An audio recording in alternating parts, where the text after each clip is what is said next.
Dwarfs.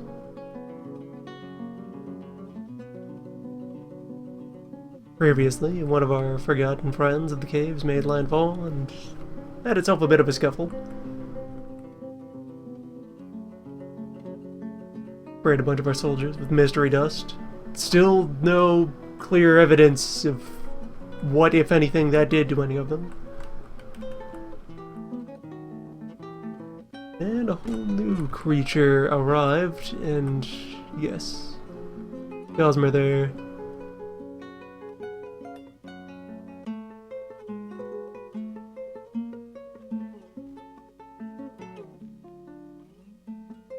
Who is potentially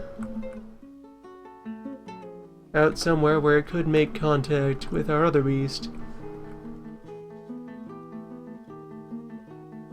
Could wander into the realm of Sloan. Oh wait, no. This one has circled around and is also out on the beaches. Who knows? Perhaps soon it will close in and try to give us guff. Out on the surface, many things are pretty alright. The fort endures. We have an extensive pile of bodies waiting to be flung at things. Once we finish building the flinging machine.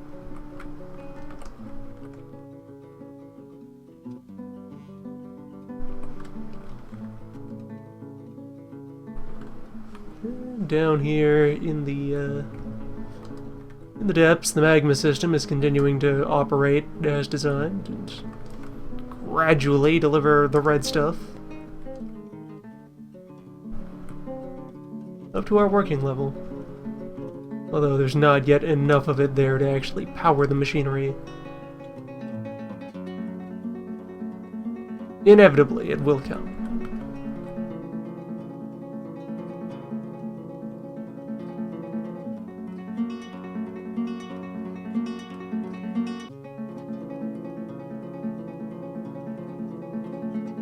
And we've nearly reached the bottom of the killing floor here.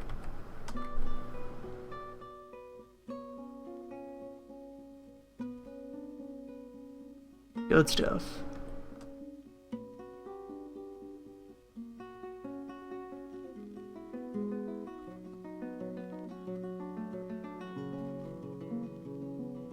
Just more of the fort continues to exist, and in this state can probably endure for quite some time unless I go out of my way to start taking more aggressive risks.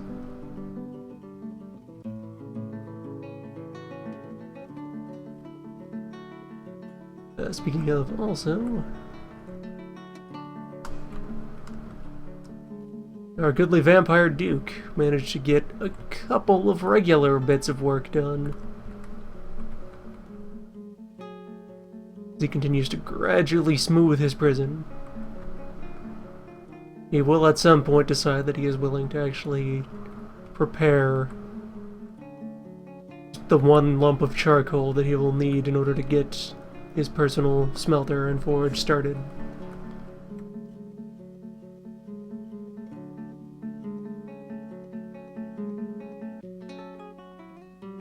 Then he can prepare his weapons, his armor.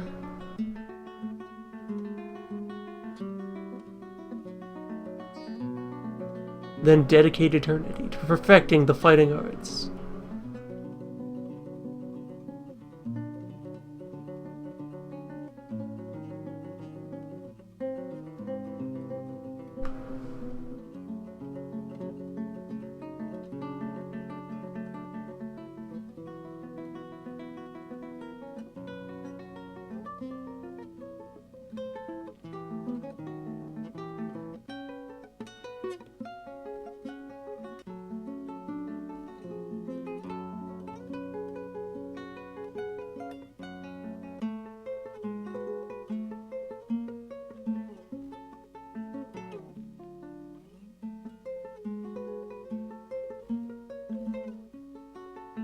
I also just briefly sketched out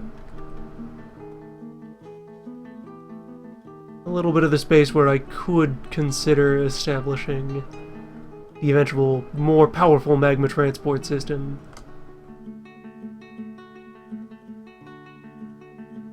Although the process of operating that is much more elaborate than our current cart-based system. Once constructed, it would be far faster, but take all the intricacies that went into digging out the cart ramp, multiply them, you know, like 40-fold.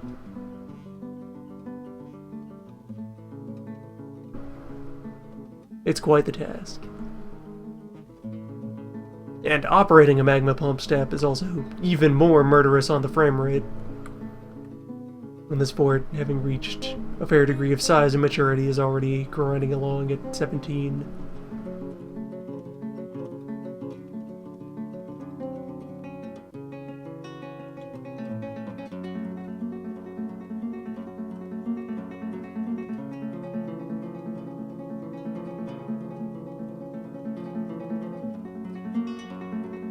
You know, seeing as I would still like things to happen from time to time.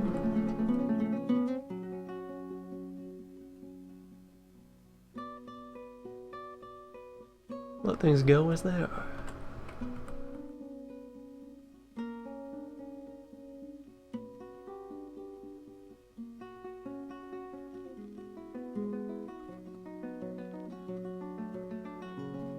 So you made landfall over here. Can you get anywhere from there?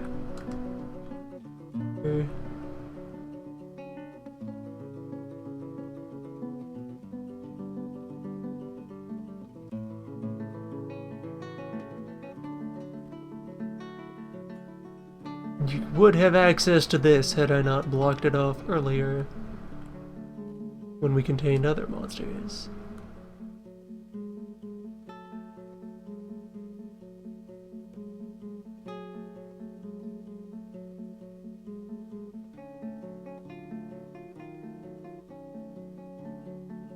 It is near the realm of Teague. However, awkward cave shape and the fact that none of these creatures can fly, and are probably reluctant to try to climb as much as they could, keeping them separated.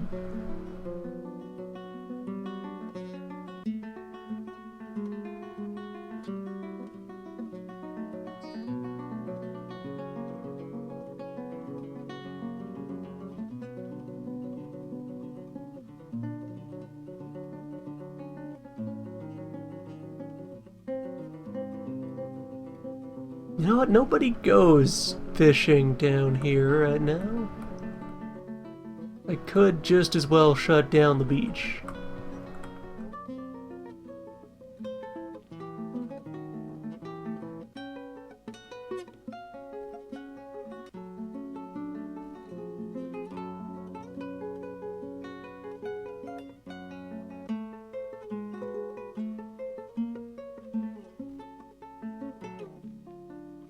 Got plenty of local rocks to work with.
We have a system for bringing water in.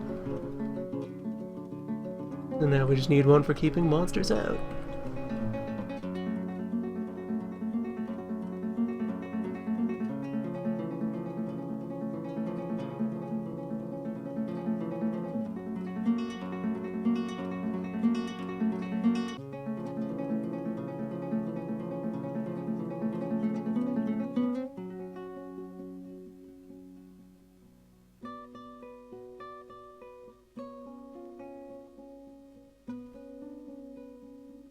Can't start on any of that until the necessary connections have been set up.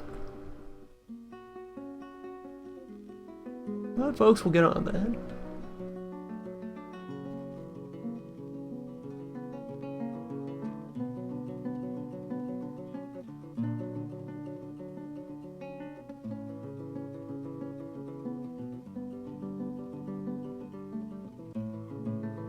Bit by bit, the work will be done.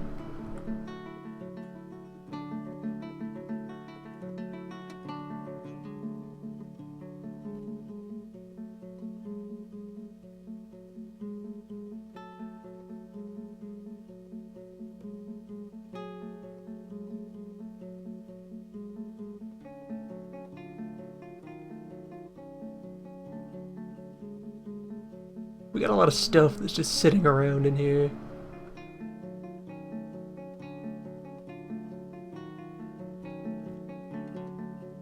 Where do you even store lobster ichor?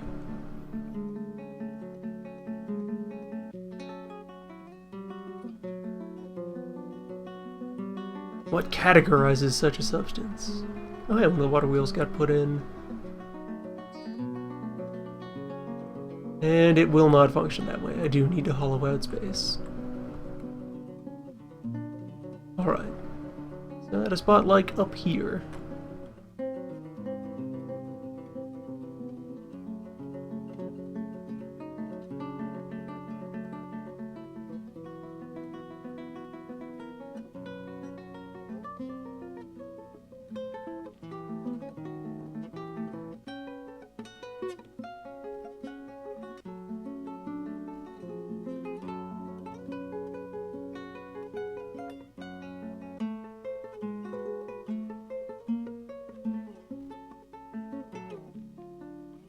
Not that it matters too much, since these themselves would also just be...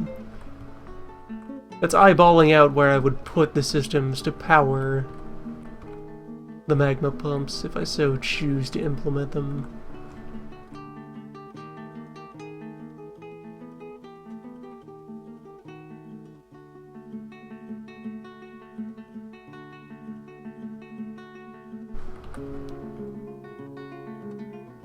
Yeah, there's the remains of our forgotten friend. Covered in his mystery dust.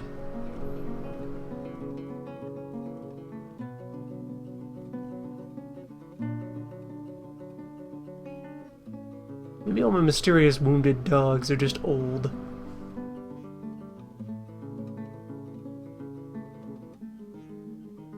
Just becoming brittle with age.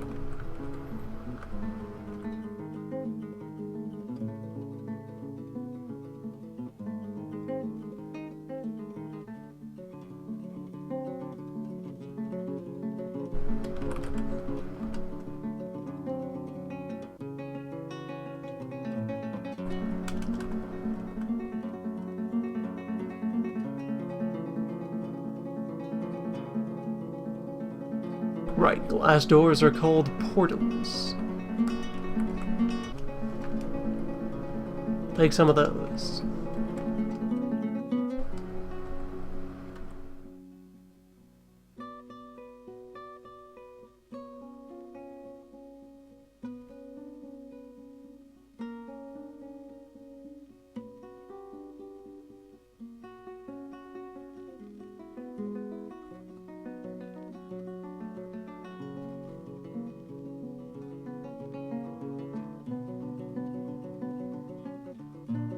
Did I manage to get any of them trap weapons made?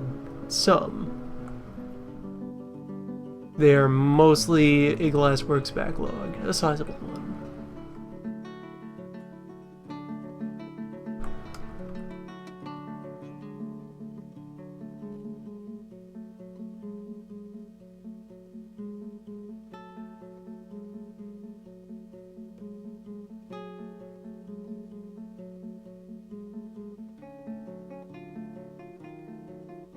Have the two glass furnaces.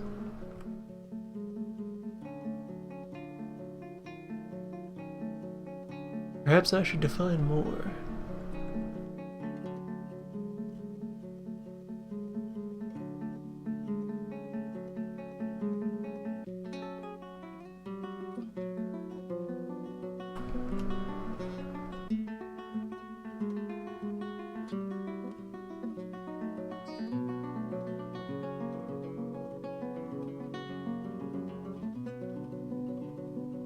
More furnaces and more glass workers to put in them. Near them. To put things in them.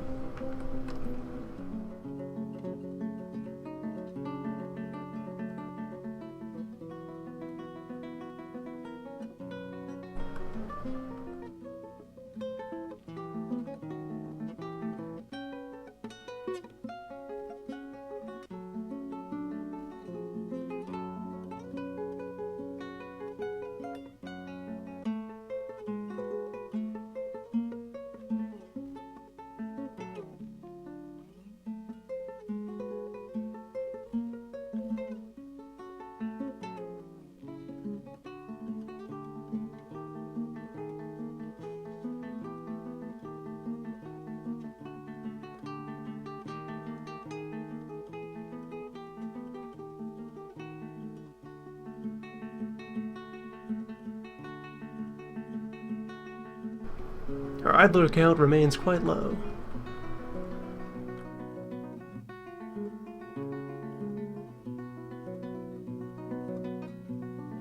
Soon became now.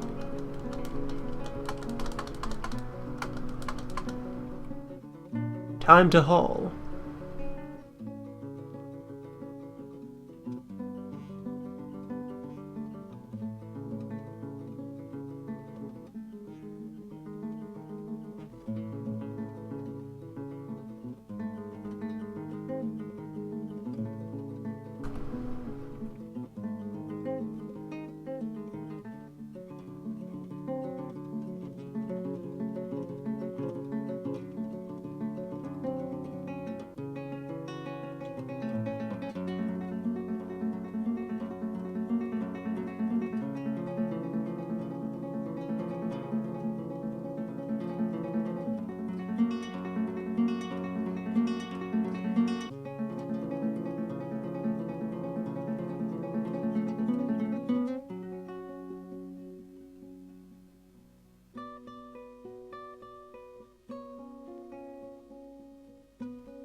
I need space for more corpse pile.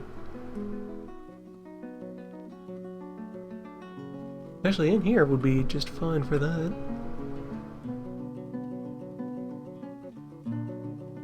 This enclosure here only exists because that was where I did my first attempt at creating a surface farm. Or it was recognized that this soil was barren.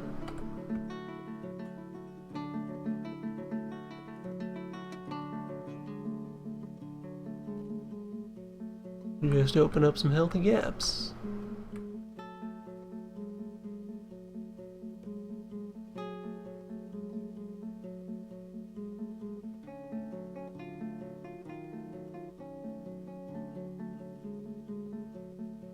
And see about getting some finished goods stored closer to, you know, the outlet.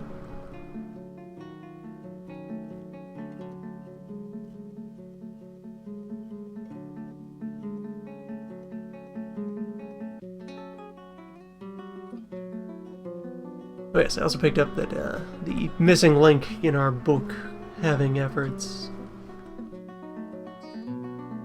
is that we need to actually construct the book in advance. I was falsely under the belief that our authors would write things on the pages and then the written pages would need to be used as an ingredient for the book. It is instead that you create the full writing thing, either a scroll or a book. Once you've created all the necessary book infrastructure, then an author will take the book and do things with it.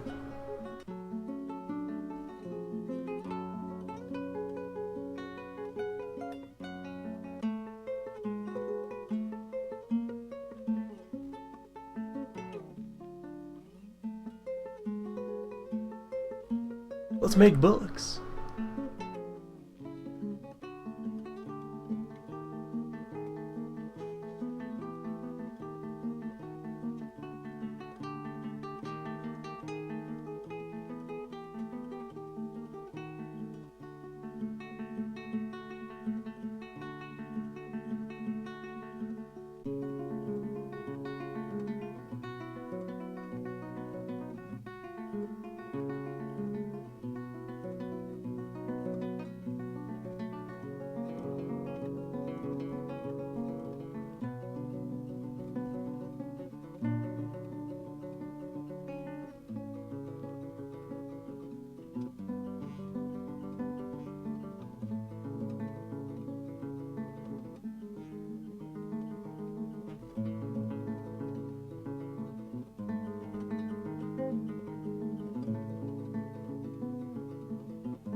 That was just the basic elements that I became aware of. Mandate. What does he want? Socks. Always socks.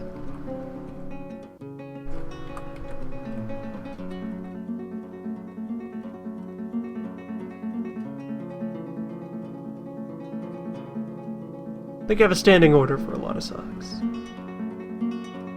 Anyway, just dive into the wiki here to get more details.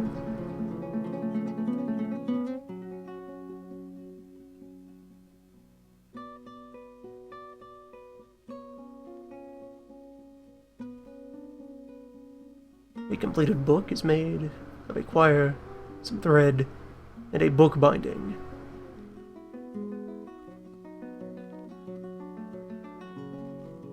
Where the quire is then the entity that is written on.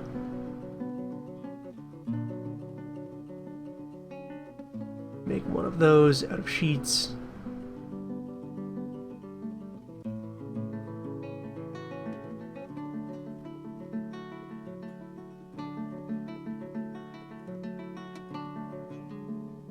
Anything have to be made from that, or does it just,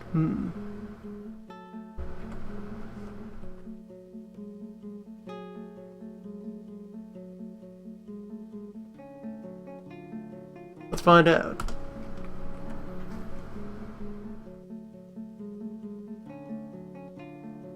Any day now. Homegrown fortress literature.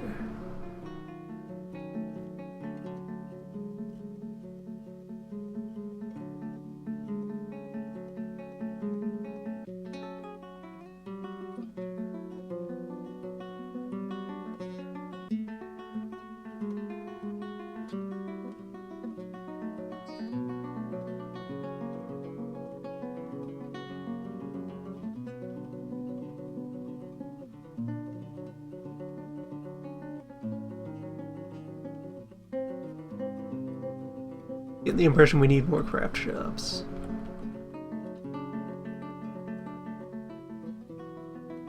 There's a lot of things that get piled into them.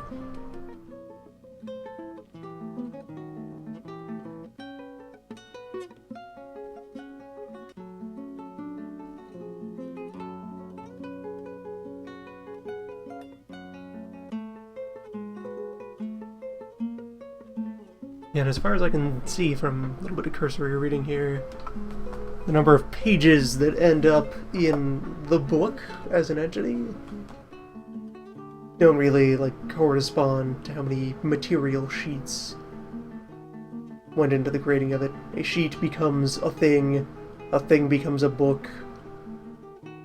How long the book is then entirely a product of the author. We don't know how large a standard dwarven sheet is. Perhaps they fold it many times.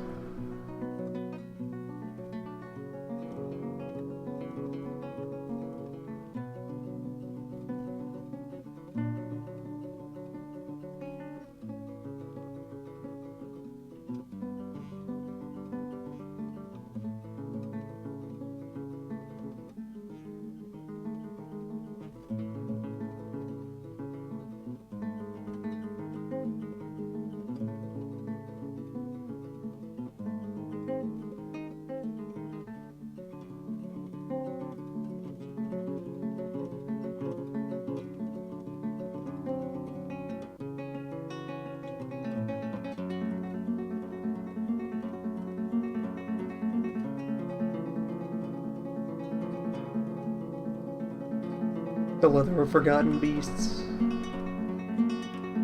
Tanned in a volcano. Quenched in fresh mountain snow.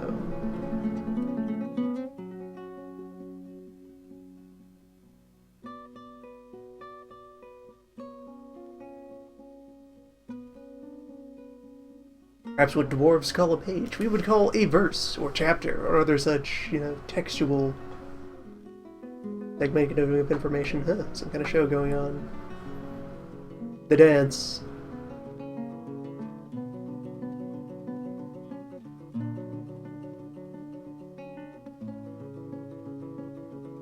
Our cluster of bards conducts their moves.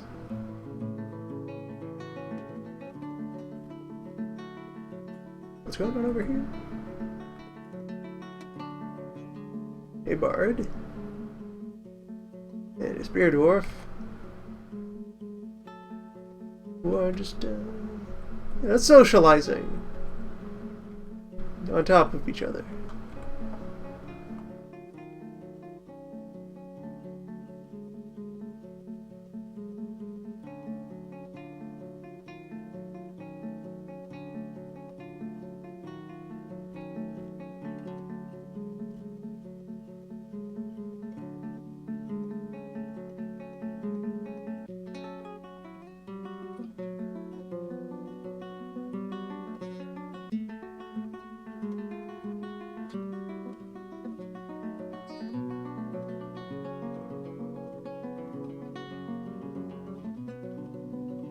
I'll have fun.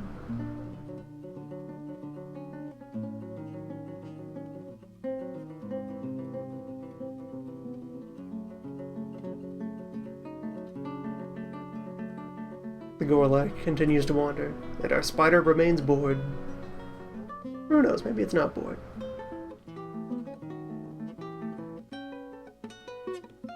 It has a lovely pack friend.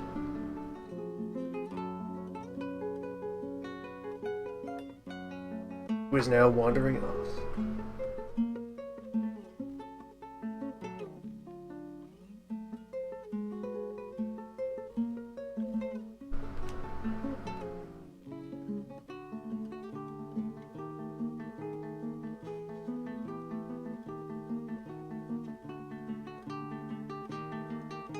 Right, people keep wrangling it back inside.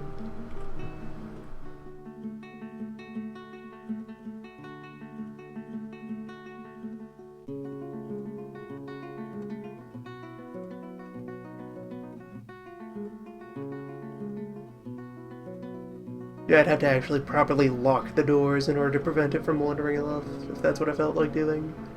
It has thumbs.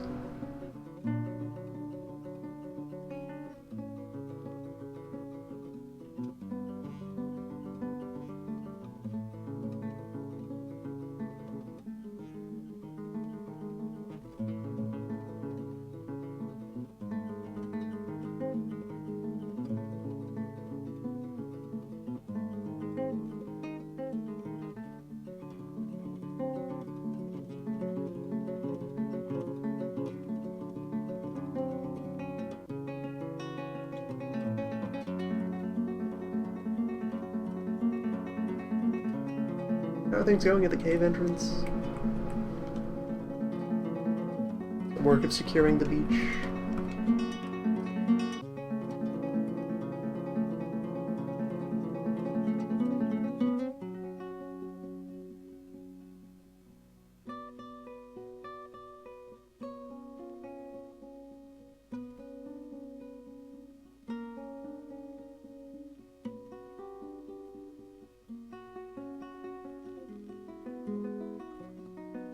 Right, that actually wouldn't...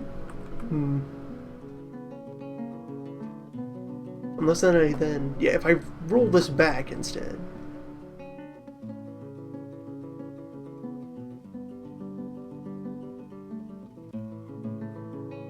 Strip out these three here.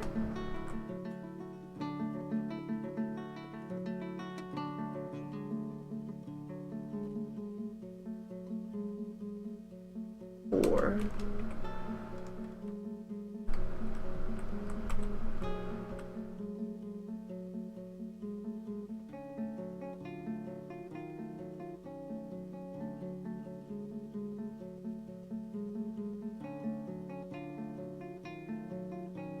Install those two walls, then remove that floor tile, and then put wall in its place. And that would enclose the former beach.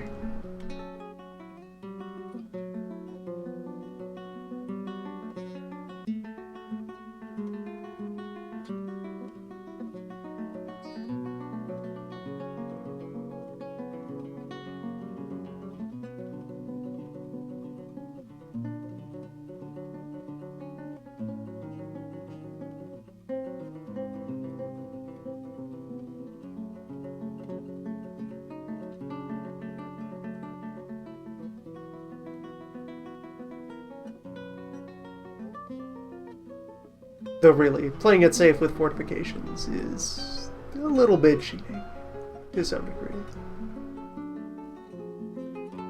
Actually not that hard to become safe and secure, once you know how walls function.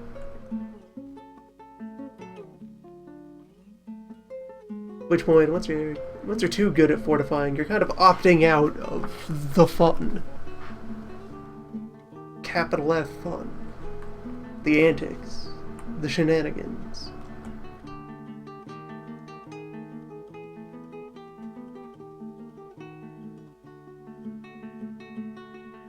We've not yet had to actually ride out and confront a siege. Just shut the bridge and relax.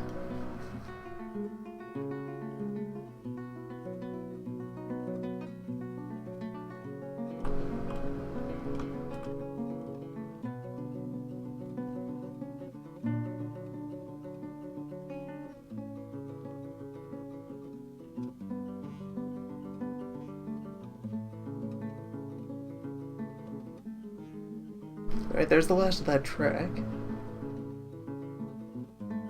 Once that's installed, we can test the launcher.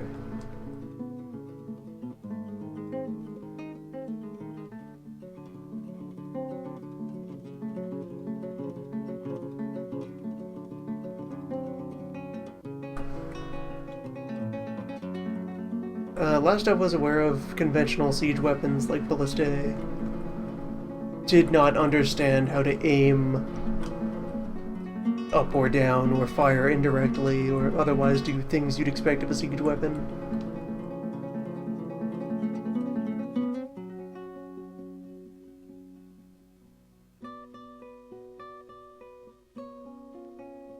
Wait, yeah, I disassembled a bunch of the parts of this thing. Right, I was going to move the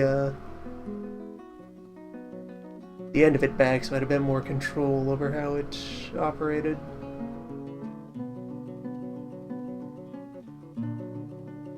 Yeah, like if I were to just set up a catapult here inside of the walls, it would try to fling stones directly into the wall rather than over it.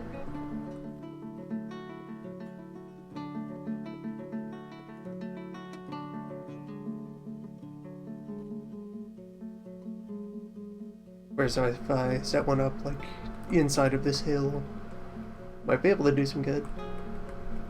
Maybe. Who knows?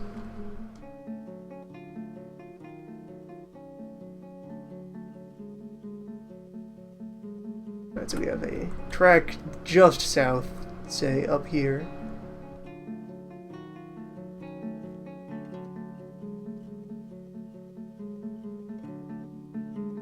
And some north-south between.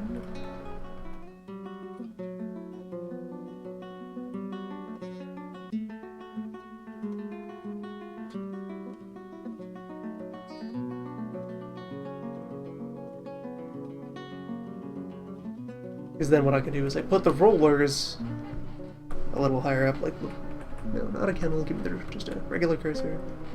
So if I have my stop here, where my cart gets loaded and set up, then have the rollers, say, yeah, I put the gearbox there, so have some rollers there, and then a door here attached to a switch. So what will happen is, I'll load the cart, push the cart, and it'll sit on the rollers being pressed against the door, ready to go, and then the moment I flip switch attached to door, that'll, you know, open it up and let it fly.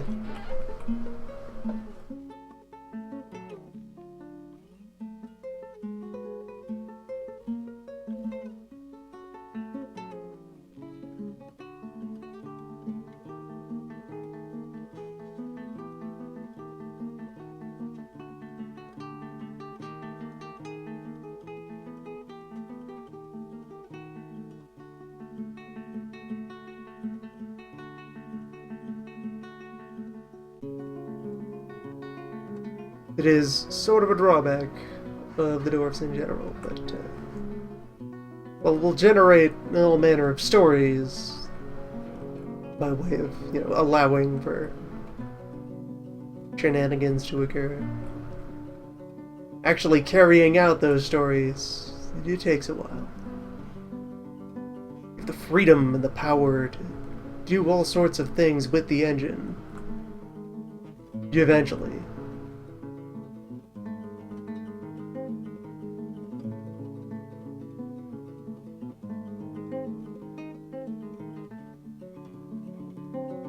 Time, your greatest adversary, just becomes time itself. Your time as a person. Sort of flows naturally from the absence of a strictly defined end goal. What do you want to do with the Fort?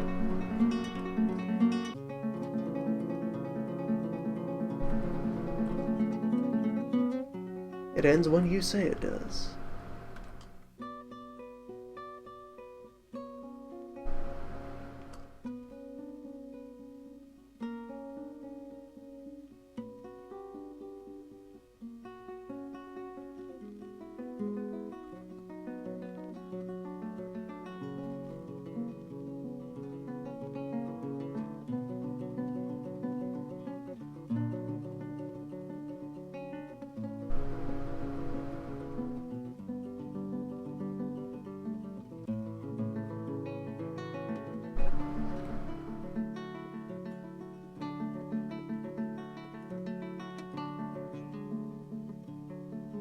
Okay, the Gorlak situation resolved.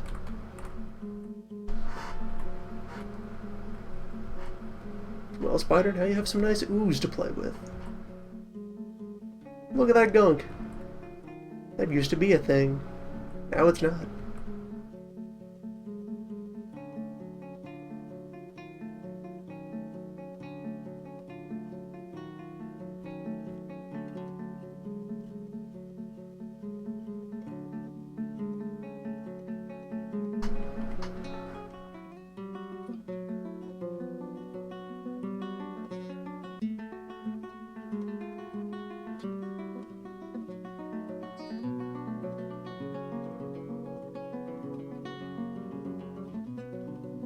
And there's also a bunch of antics that probably could have rolled out more smoothly if I'd been, like, planning for them from earlier in the Fort's lifespan.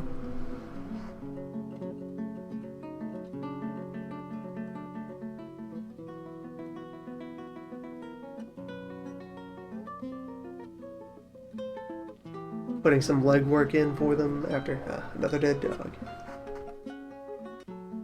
Yeah, putting in the legwork before the frame rate started to grind down to nothing.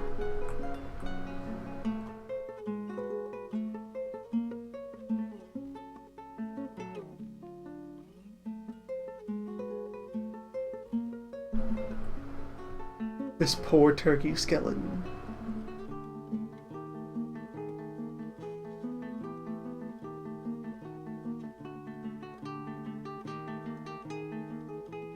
Man, I haven't done anything with our bees. Just, there they are. Certainly bees.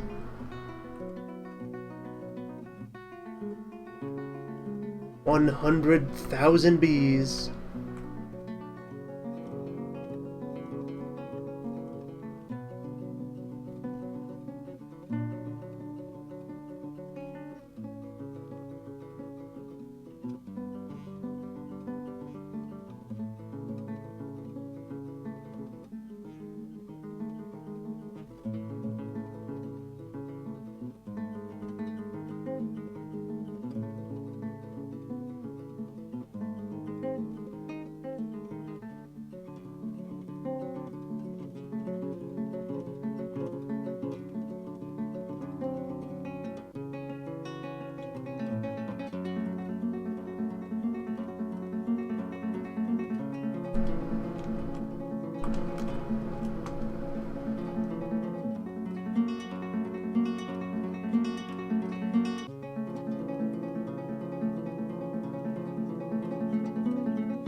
Yes, north to south roller. Maximum speed. there.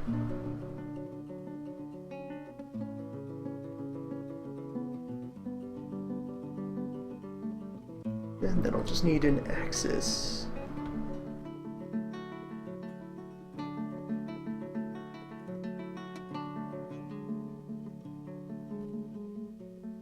Just to link in those gears.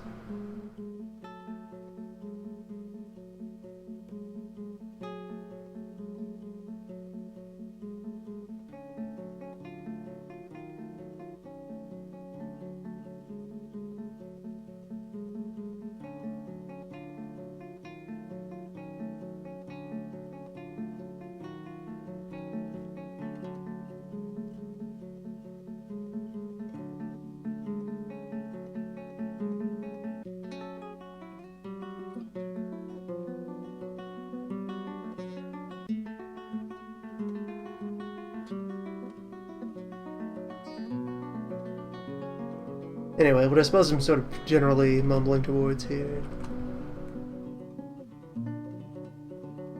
But I'm close to ready to retire Meatwork.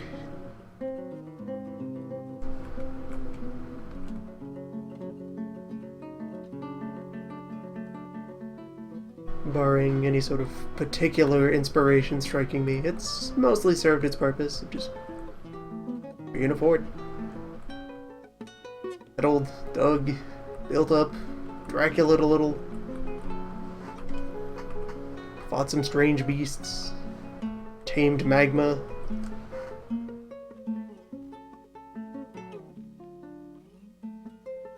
Doing alright for itself.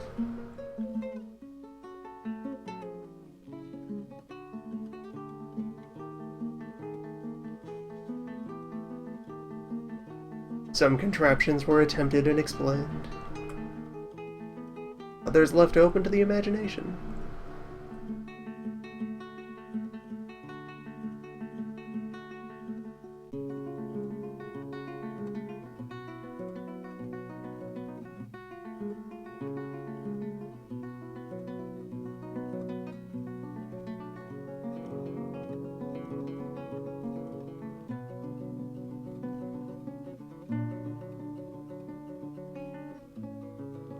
Not putting it away quite yet, but yeah, soon. I'll aim to do something else with it.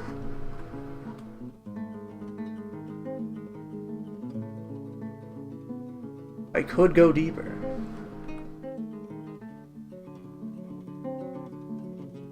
We have our spire.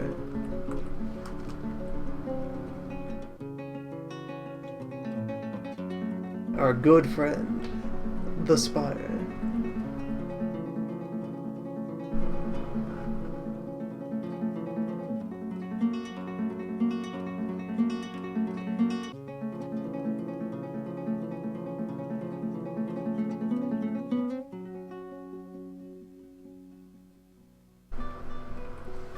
We could seek fortune and glory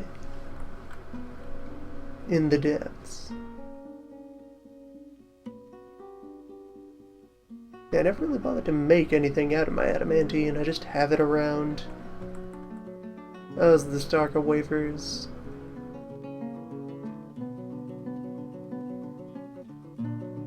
Or would they even be bar pile, I suppose.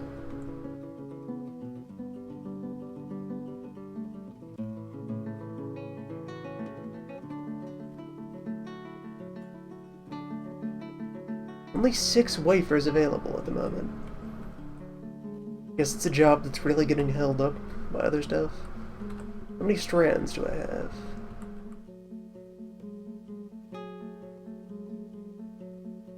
Well, let me look at all the steps here. Show me the rocks. 20 raw adamantine.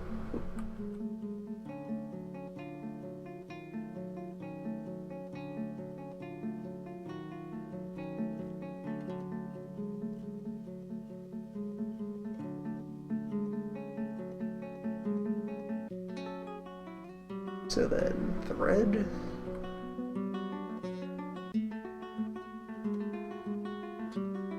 "44 strands. But they're just not getting hammered into wafers right now.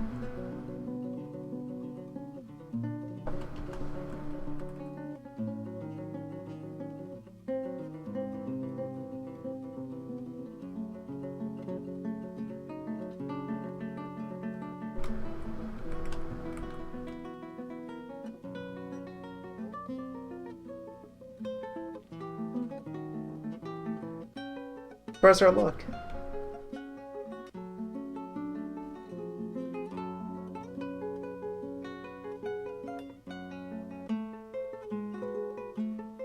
So anyway, since there's strong tradition among the community of being coy and obtuse about this particular mechanic, but per, custom for stories about Dorfs,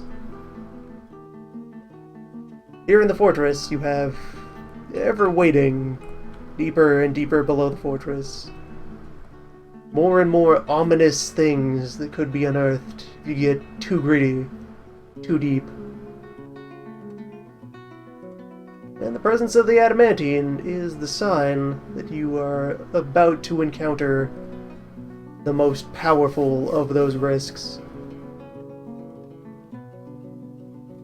Where already we've, made contact with each of the cave layers, and they've been progressively more dangerous as we go along, and that those were themselves building up on the amount of danger posed by the surface, where depending on what kind of environment you choose to go to, there could be more or less wildlife that's more or less exotic and angry.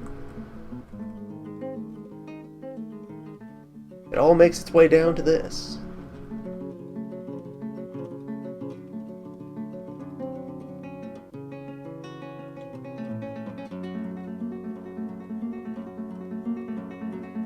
Way back in two-dimensional Dwarf Fortress,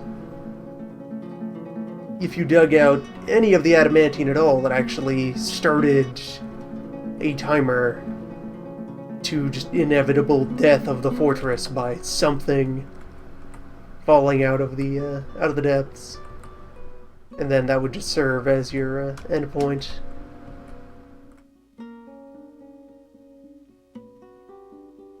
Just kind of, whoops, you did it, the thing.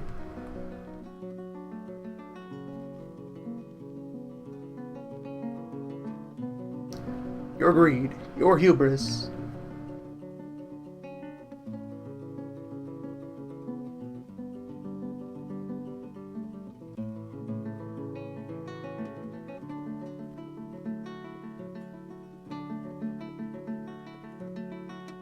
I think that was, the pits would produce demons then as well.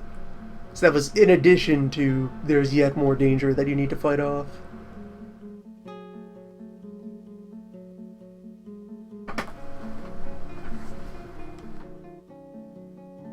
And if you then tried to, have an adventurer go to your fortress and poke around in it, they would find a powerful creature had taken residence there.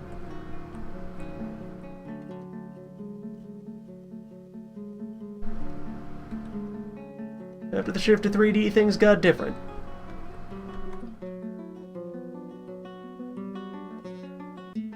Oh right, that's what it was. There was a separate glowing demon pit before the adamantine.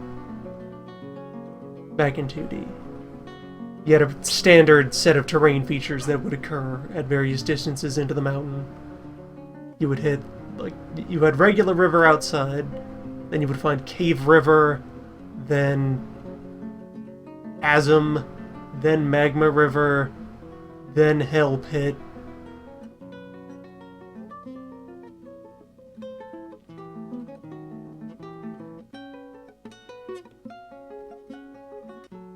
And then the adamantine, and then that was the far edge of the map. It would just stop after the adamantine.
And yes, here in the Three Dwarf, adamantine deposits have been arranged in these vertically oriented columns, these spikes, these nails, perhaps, that are just sitting at the bottom of the world. And dwarves, what are you doing? Stop poking that. That might be... The gods put that there in primeval times.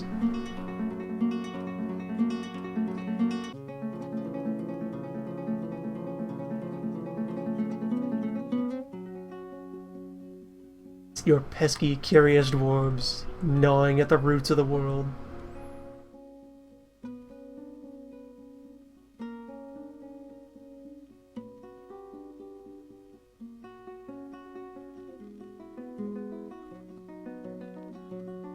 I'm a little disappointed that I never managed, like, coincidentally settle a fort on top of... there's another terrain feature that exists out there. I probably mentioned it during a previous Dorf stream as well, but so if I go to the material list here and just metal, you can see all these adjective metals that exist in the material list here, and what each of those are is it's a magic material associated with one of the gods of the world as it's been generated out there on the strat map. So various divinities will have created a substance that is there to serve them, and it's pretty powerful. It's like midway between steel and adamantine in terms of utility for things.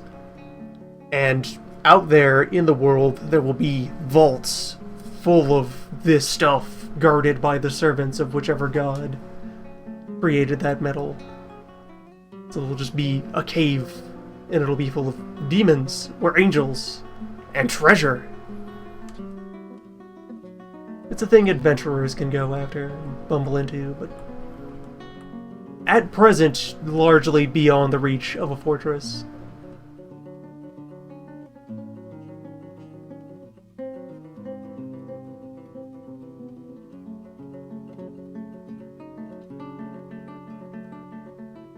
I'd suppose that eventually, once more stuff relating to temples and religion gets implemented, you'd be able to, like, pay tribute to a god and get blessings, receive gifts of shiny space metal.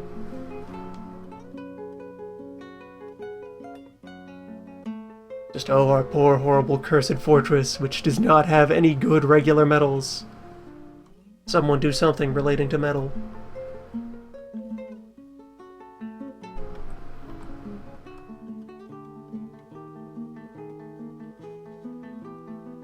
And so, by a miracle, 1 ingot lasted for 8 work days, and 8 work nights, and so forth.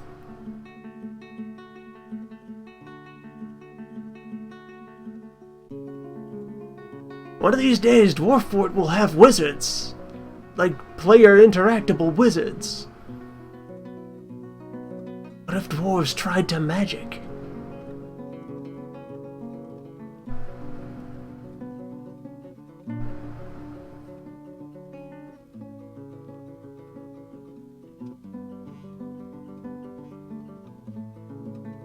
A lot of my miners have been made busy with other tasks.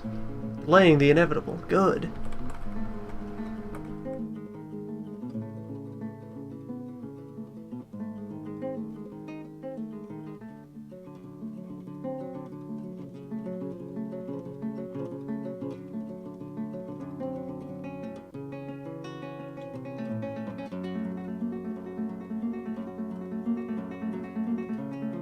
Think all the antics the dwarves get up to now, and had all sorts of summoning, and channeling, and transmuting, evoking, all the wizard verbs.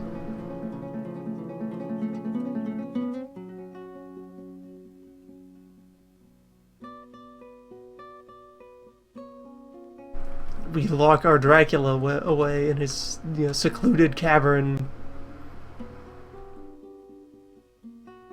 If we could make him a wizard.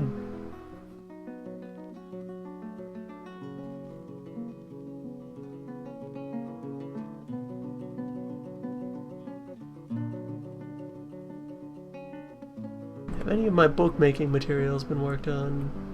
No. That's probably craft backlog at work. We have a lot of craft.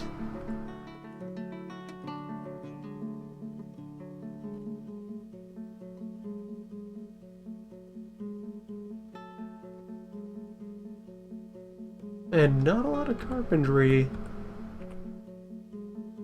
Rip a couple of those out and just inject more craft work.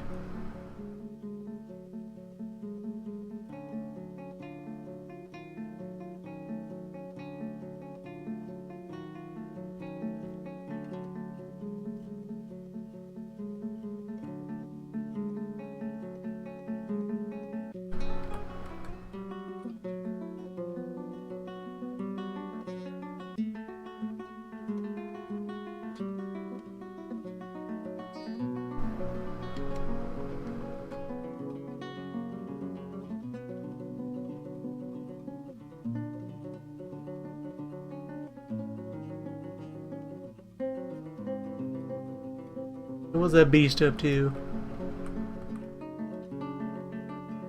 If anything.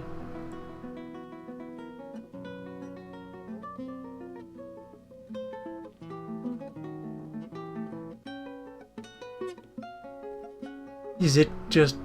Oh, did something kill it while I wasn't looking? Maybe it just left. There's Teague, there's the lawn. No sign of other friend. Of weird bone fox.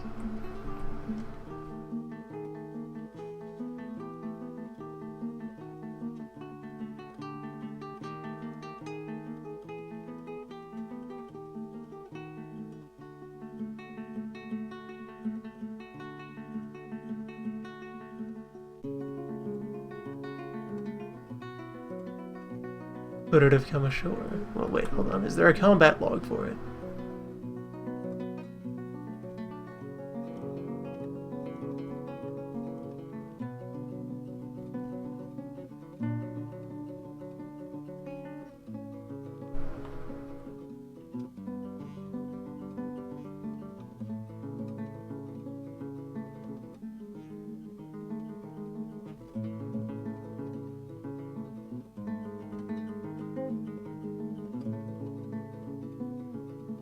The mysteries.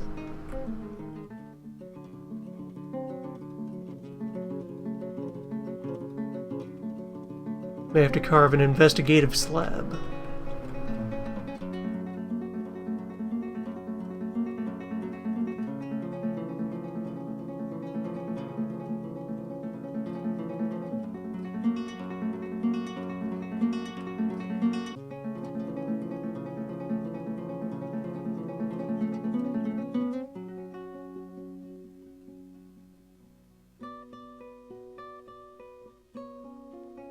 Not seeing him on the list, though.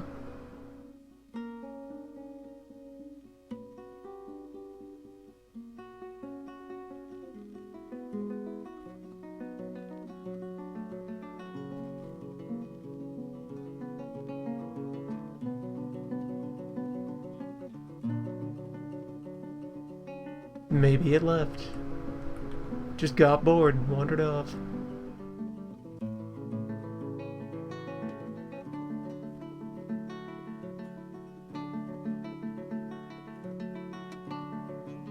Did I do anything to seal off access to the spire?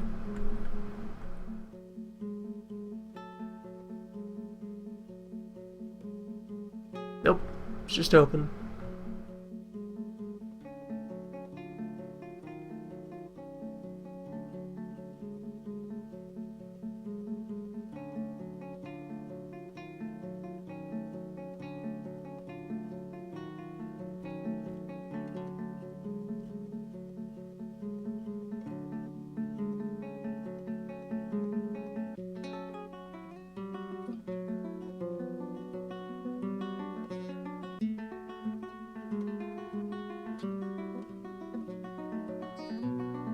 Yeah, we're also at a point where probably a lot of the things the fort wants to do, or that I want the fort to do, are choking on a lot of inefficiencies that have just emerged over the course of scaling it up to 230 Dorfs.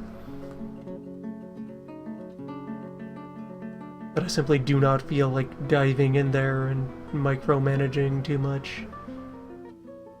There's all manner of powerful tools there for precisely organizing all your Dorf.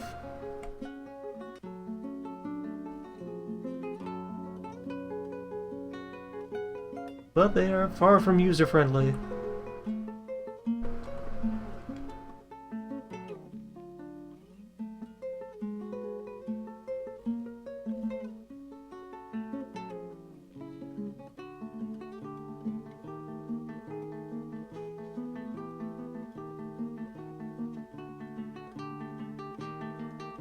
I invested the time into learning some of these systems, but not all of them.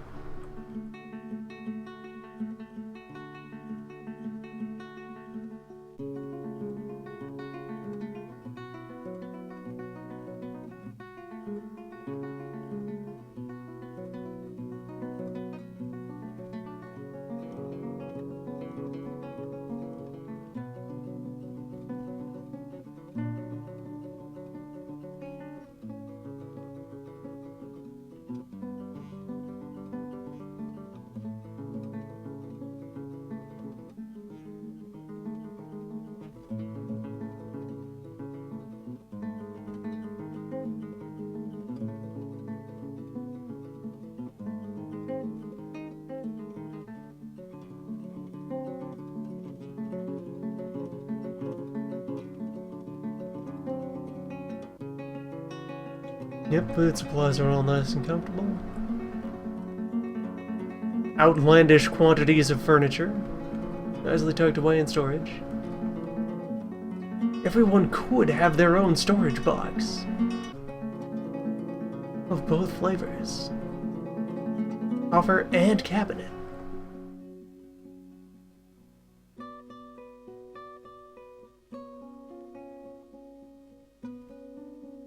Ah, there we go. Someone's on the job.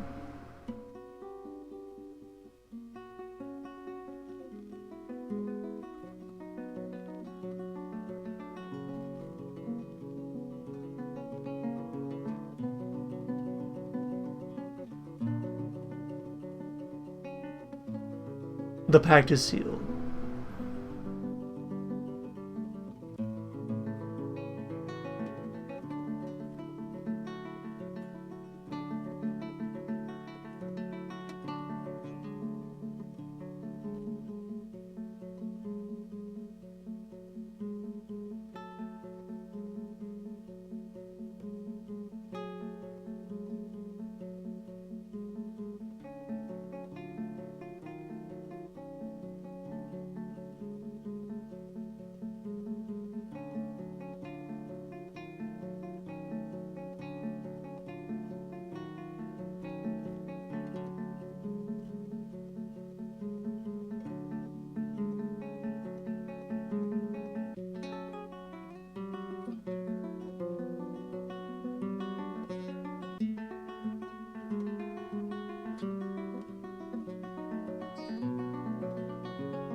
Let it begin.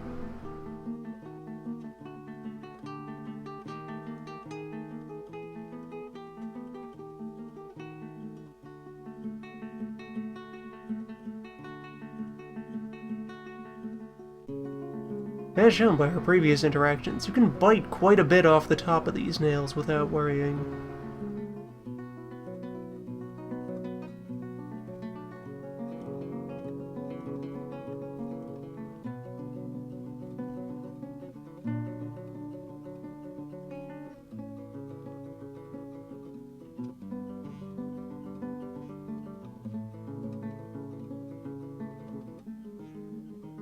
And in fact, I think it's possible that some of them aren't hollow?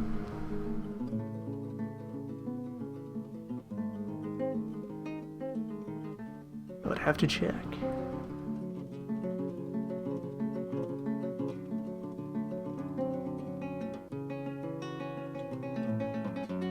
Oh, hi, regular siege up on the okay,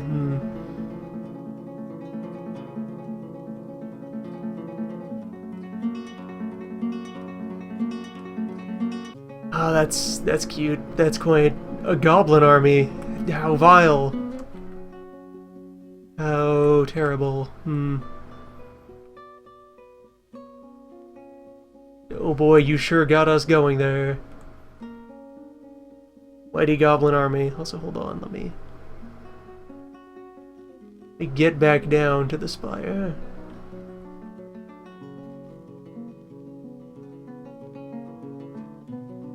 This part of the burrow. Yes. Yes.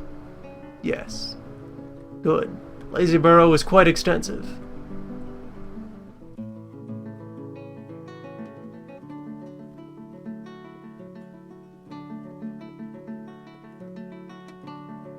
Someone would be so kind as to flip a switch. We will secure the outer fortress and prepare our response.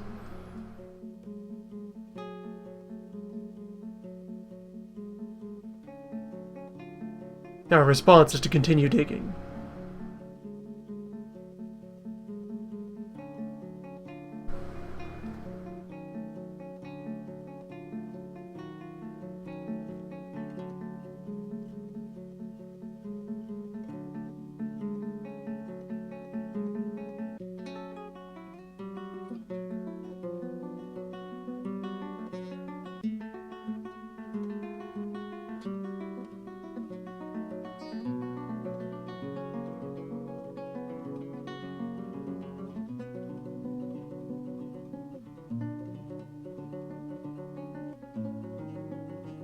So let's see, there's about, one spire per 4 embark squares.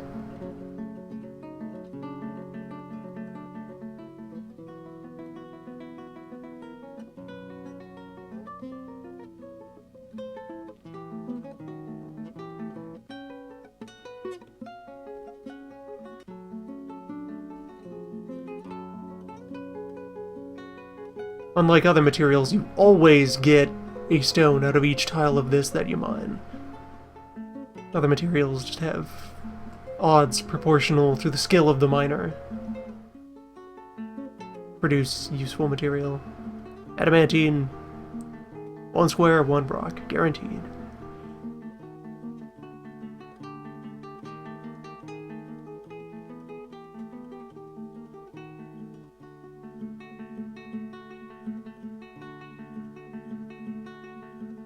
Looks like by the notes here, they are all hollow.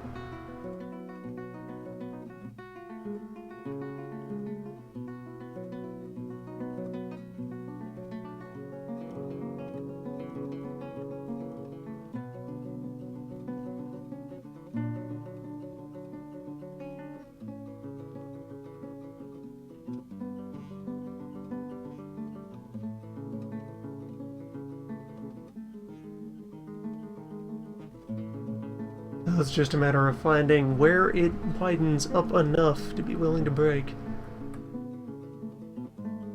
And those goblins up there are not being kind to the frame rate. There they be. And the bridge is still open at this moment.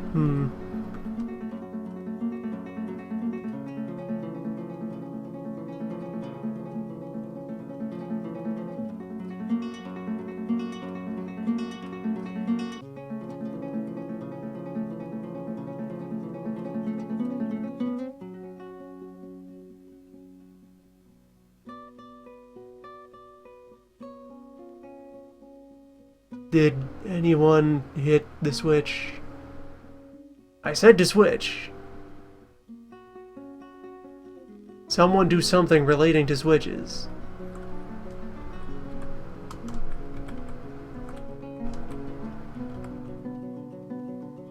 Is that you? You're on the way?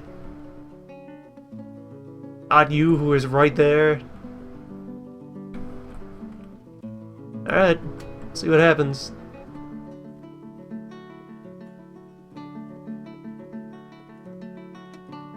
This visiting human is, willing to put in the good fight out there.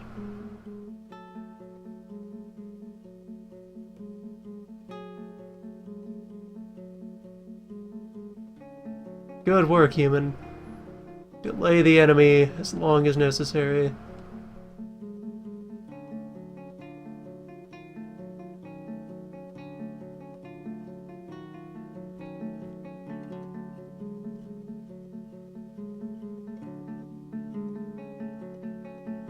Yep, that's our melee dwarves starting to show up. Many possessing legendary skills in their core competencies. And wearing full sets of iron gear.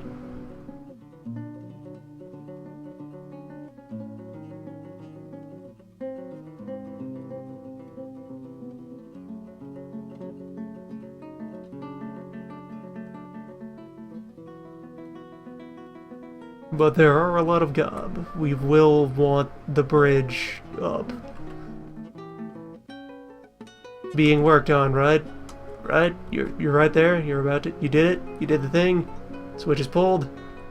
Okay. Now it's just a short delay.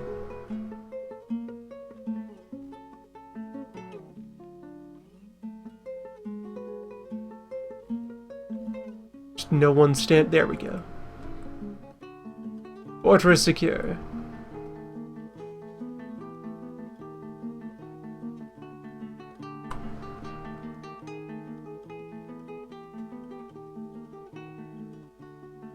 Alright, we got to have ourselves a little bit of entertainment.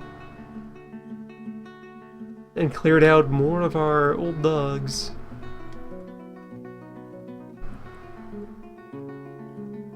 Although, let's see, are any of our, my soldiers actually injured?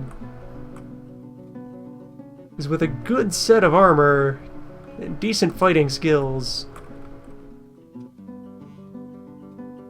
proper fighting dwarf is worth many, many gobs. Not quite this many gobs, but, you know, a couple.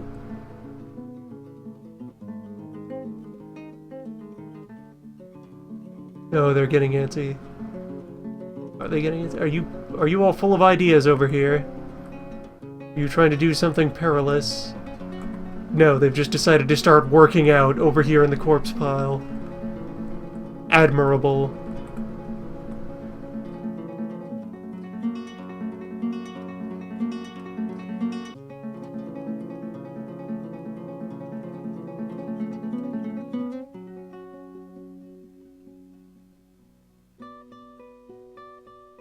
Well, army arrives, having been lured in towards the gate by the promise of being able to enter. And for their trouble, they get shot at.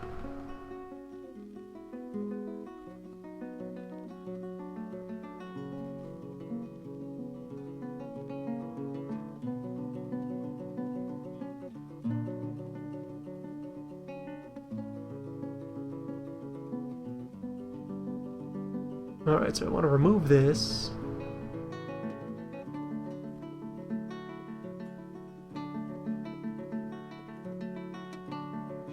Define a new stop up here.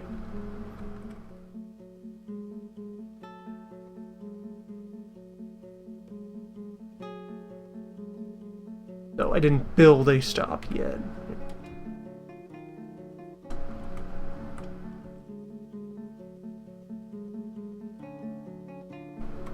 There, we get that set up. And we define the stop. And we assign the card. We load it with bits and see where it lands. By the way, surface is now safe. So, meanwhile, the spire.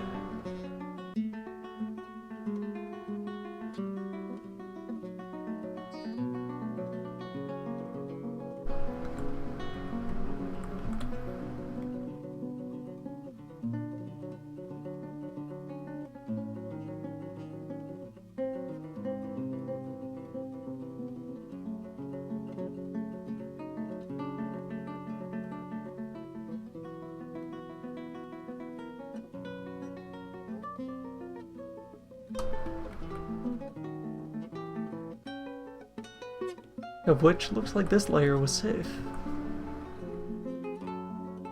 I'll have another.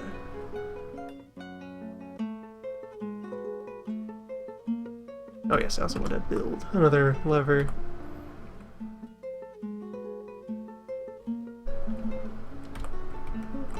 I need the, or is that the control system I had in mind? Right there. Lever is currently full of many gears. What are you? Are you the dam?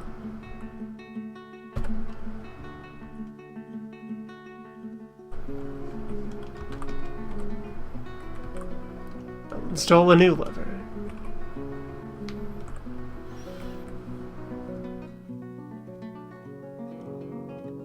Suppose the way to be sure would be just flip it and see if I turn off the river.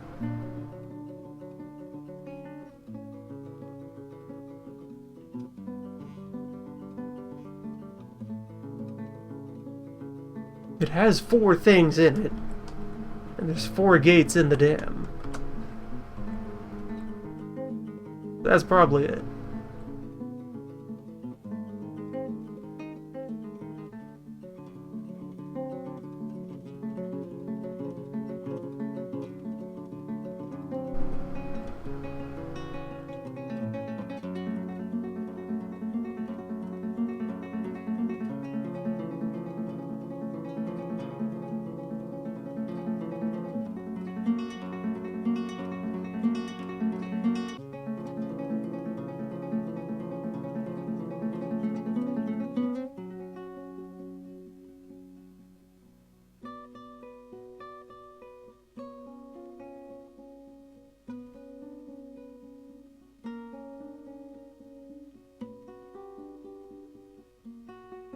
Alright, we've seen more of this spire down at the magma level.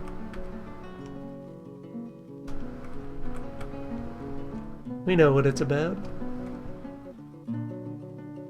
And it is... it kind of wavers over this way.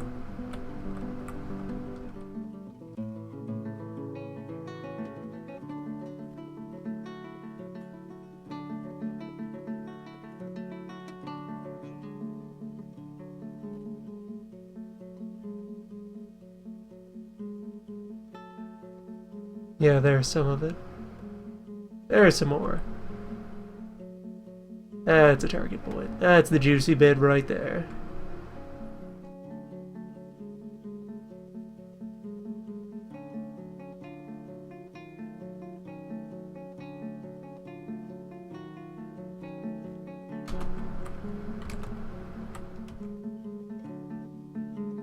If anything leads to hubris, it's that spot right there.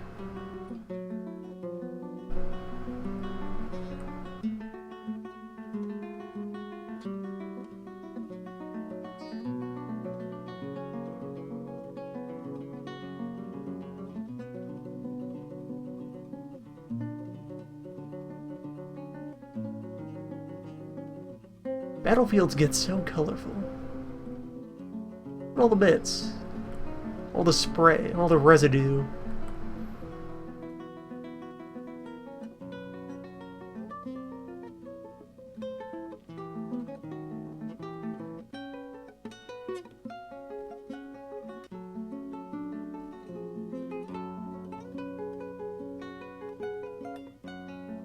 Are you guys trying to shoot back?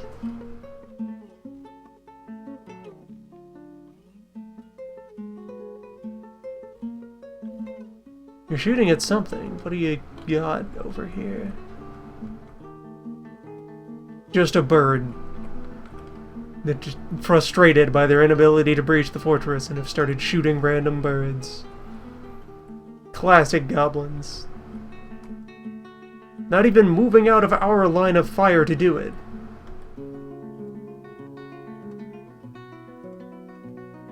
The moment we shut the gates, they just forget why they're even here.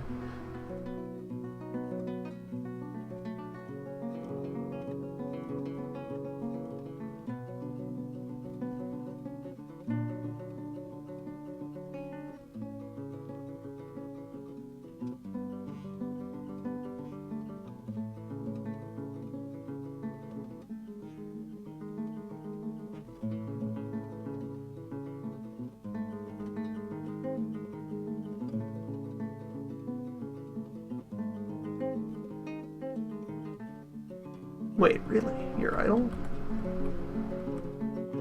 Taking a break? Because you know, you could be lighting this furnace.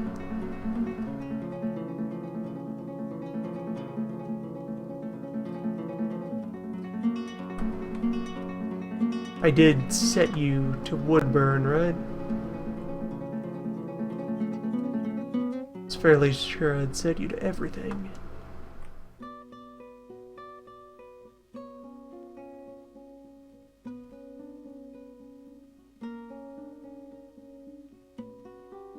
Yep, you're just easily distracted.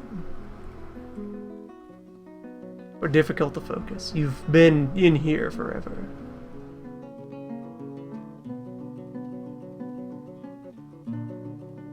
Bored. Lonely. Bored. Uneasy. Bored. Bored. Bored. Bored. Satisfied. Bored.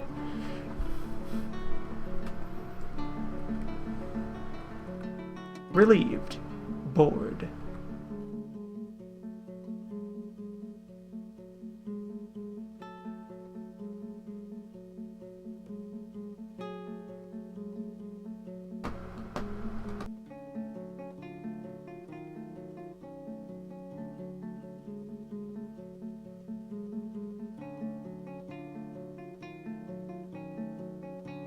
The sounds of a different creature of the depths, stirring in its slumber.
Really?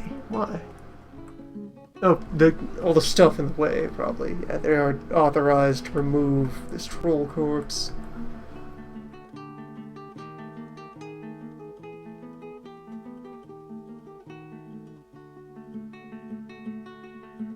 Will permit the collecting of the loot.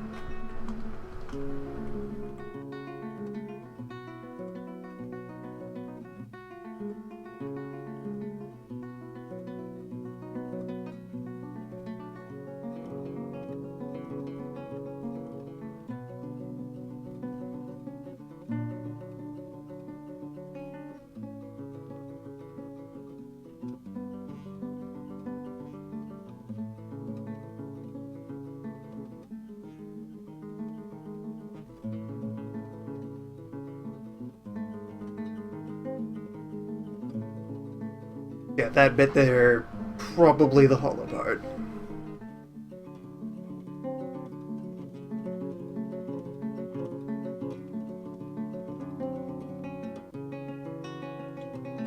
By the time you've hit magma, that's where it should have opened up.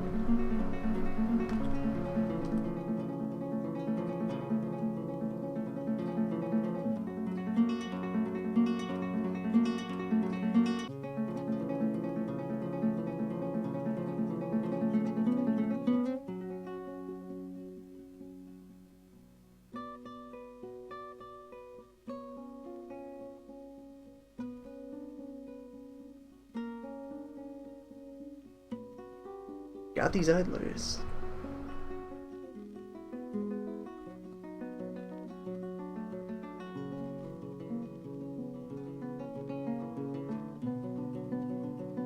Well, folks, have I got a job for you?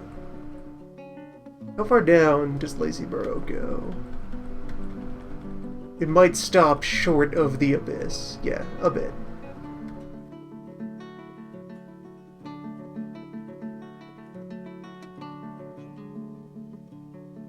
I'll just go ahead and add a bit more.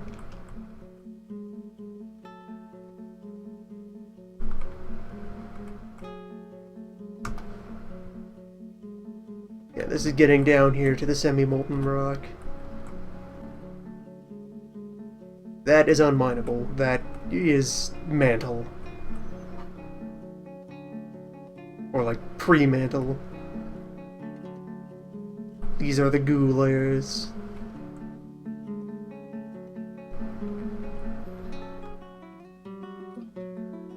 You can see there's only 20, or is that? Yeah, this is the bottom.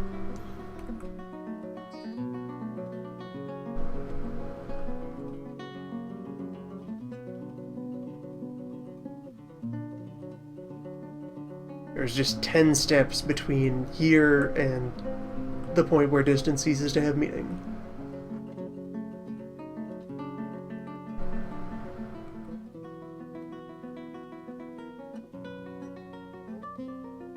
Which I believe that's a matter of, like, the port mode will cap how far up and down you can go relative to the altitude of your embark site.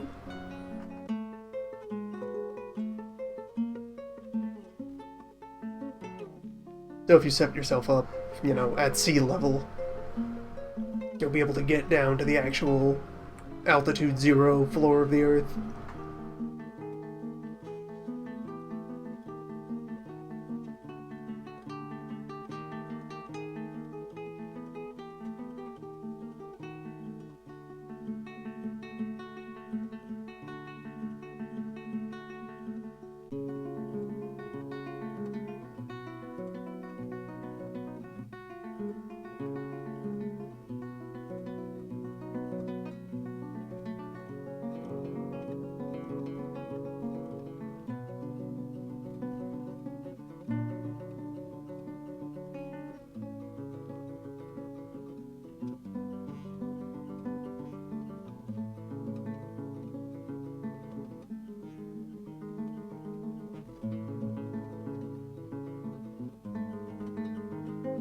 Yeah, that stop might never get finished. Even telling everybody to collect the loot, it's gonna spend a while in limbo.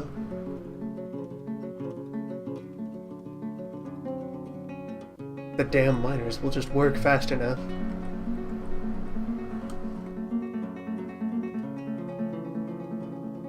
This raid will never bring about the end of days.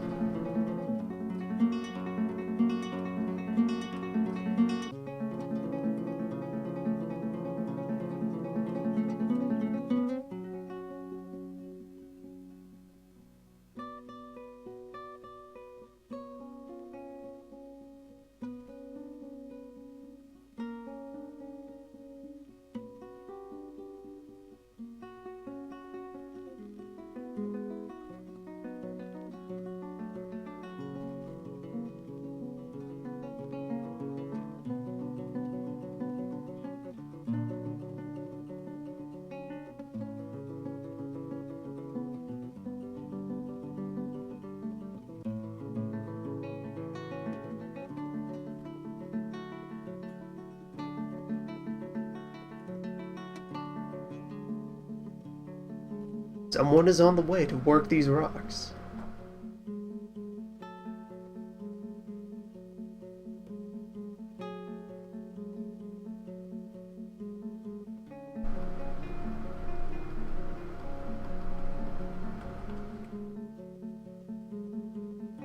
There you are. Or, no, you're coming down here to grab more strands.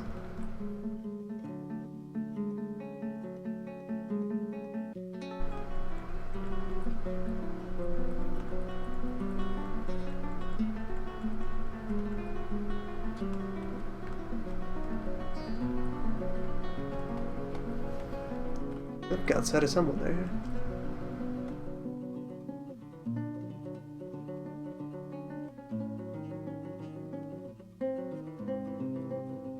Are you here to dig? No, you're here to push a cart. Who else isn't digging in this fortress?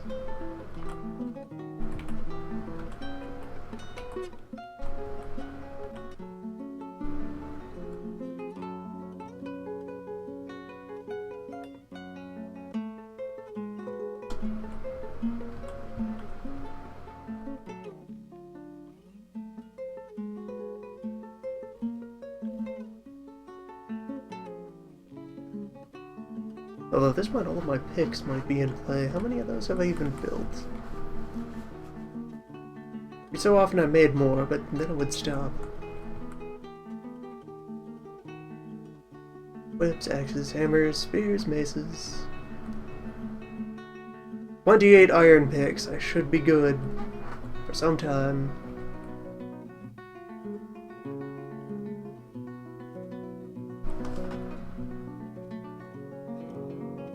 More than a tenth of the fortress could dig.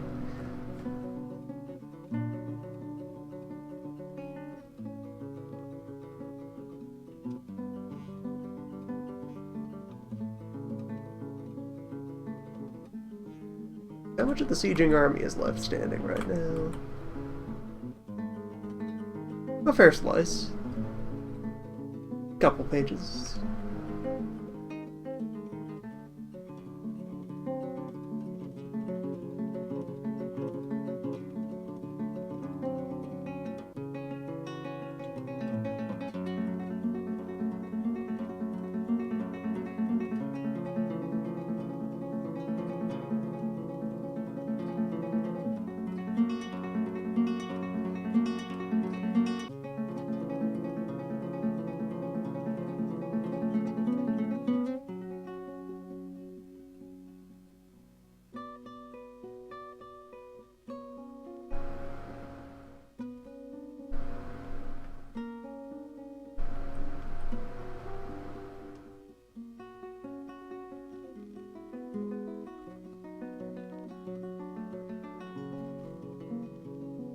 Yeah, all of you better get real acquainted with your equipment. A new challenger approaches.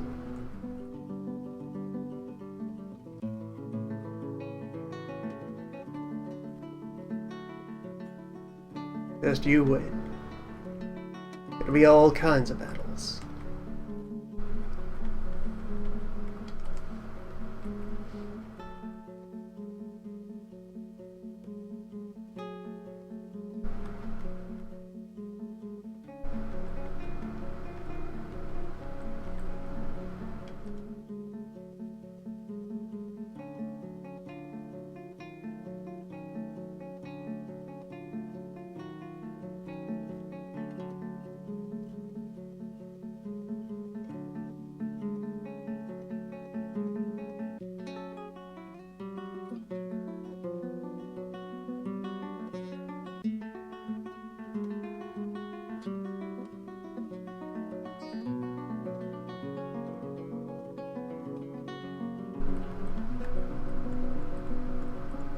If I were doing this with intent to actually, like, try to defeat any of the creatures of the pit, I'd consider putting together a set of adamantine equipment for the army.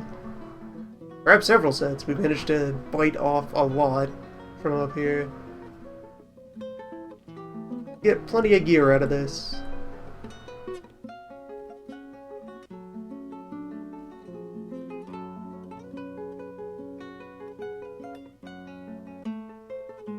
And if you're very careful and tricksy, you can gradually peel the outer layers off of the spire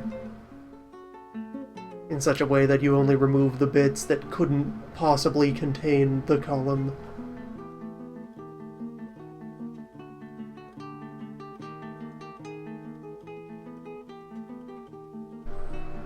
So you can get some amount of the stuff just casually, incidentally. How good are you at an expert? This should go smoothly. Descend.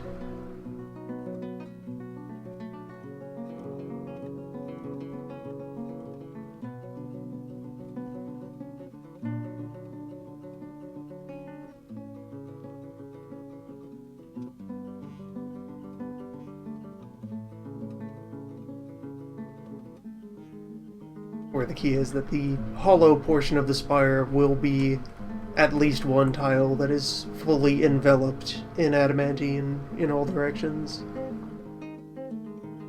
So, for example, all the little bits down there to the south, you could know that you could safely rip those off. Or the other little extraneous bits on the side.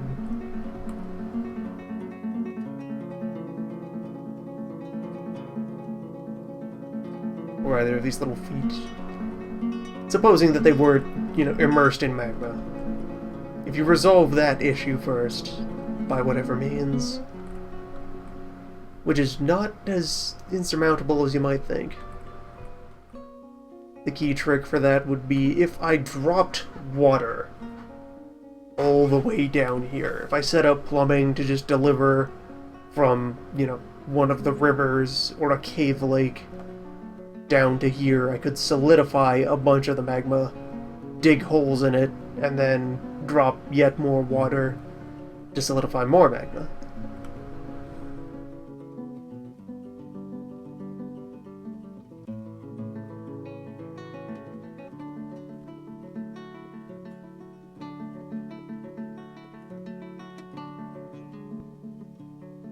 Create a nice bubble of obsidian.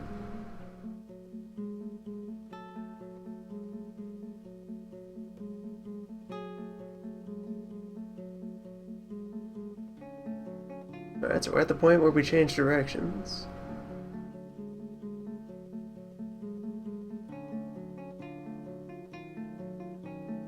And descend towards what is surely peak hubris.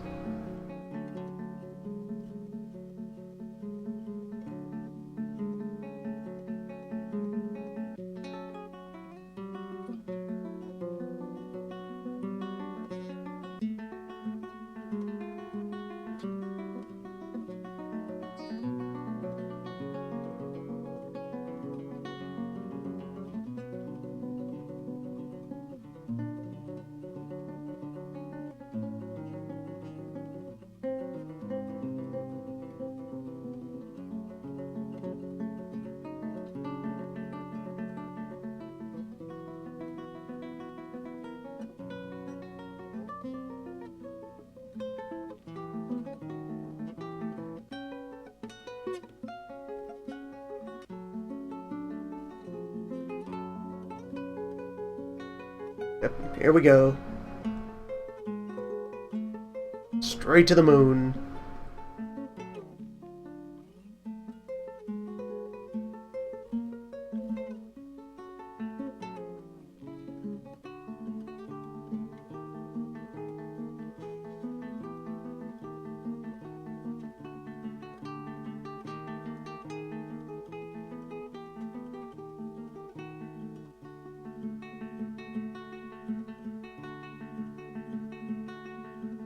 Watch this to somehow turn out to be the one completely safe, fair, and decent adamantine spire. Completely lacking in any and all dangers to dwarf kind.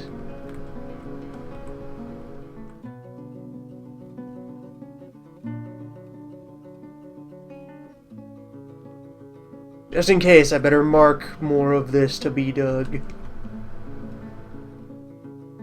Right to the bottom.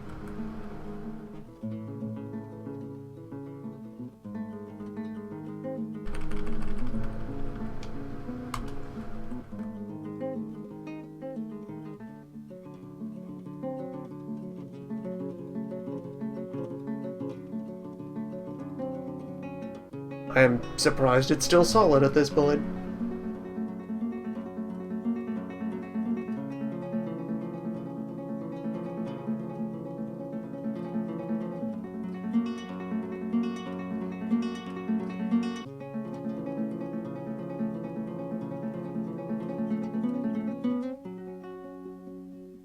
Adamantium, what are you waiting for? Okay, I've bumped into the semi-molten rock. I'll have to go looking around. Where's the gap? Where are the screams?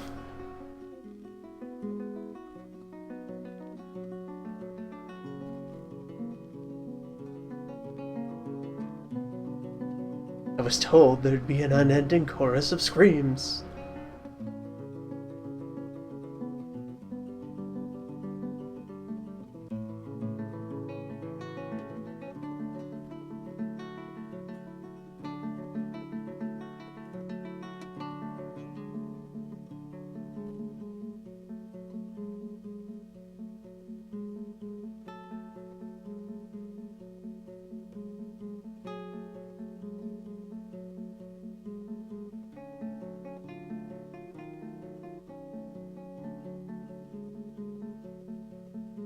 Come on, map. Do not deny me my mysterious glowing pit of mystery.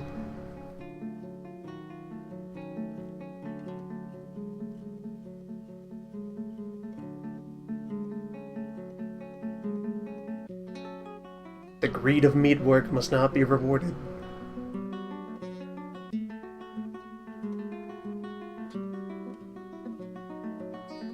Oh yeah, that's...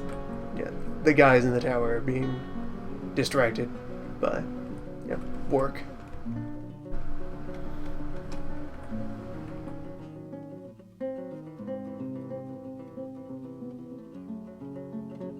There's just really nothing here. I was expecting this to be the Hell Gap. Just look at it. Turned out to be pure all the way through.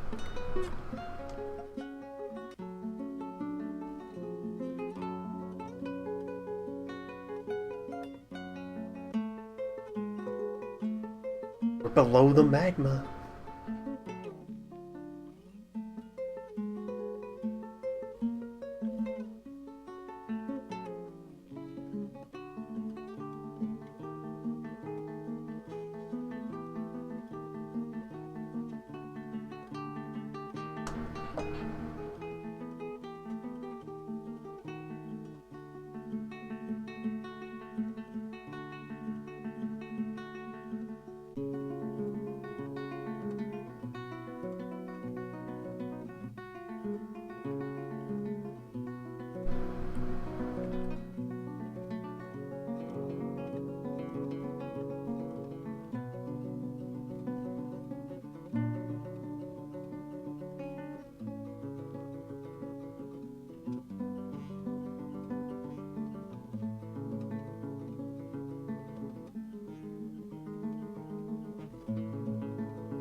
Guess I'll just have to be more aggressive about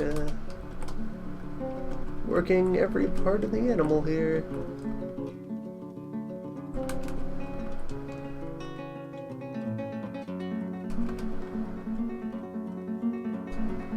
I will not be denied my circus.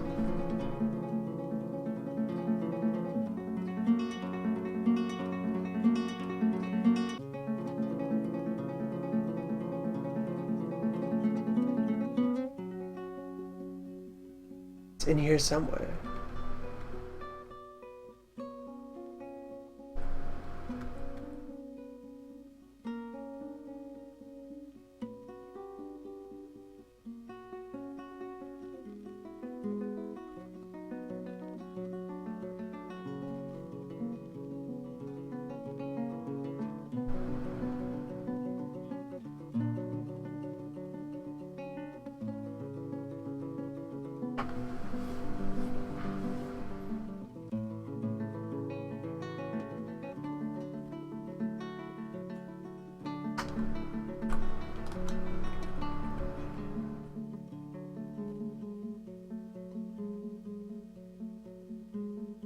Yeah, we're putting an end to unemployment here.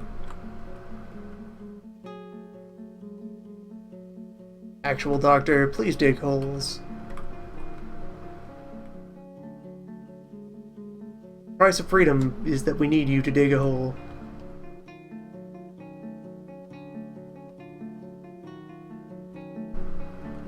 This is a session that kind of started with, let's write some books. Now you're gonna be books. Don't let anyone else tell you your place in history. Look at all of these former children who have lived to see the day that I will send them into the pit.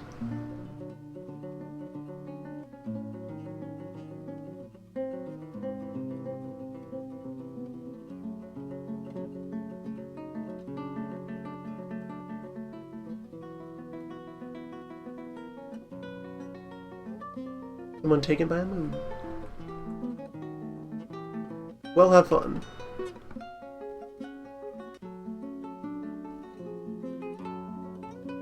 Magma cart doing its thing.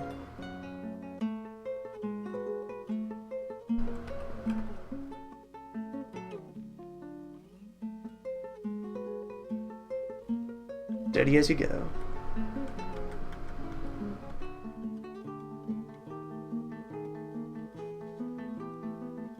Well, I've got people answering the call now.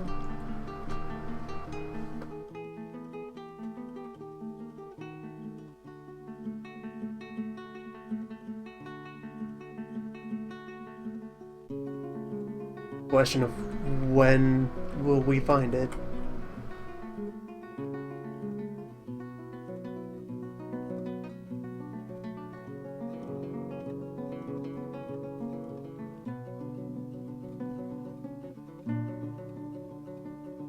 In here somewhere.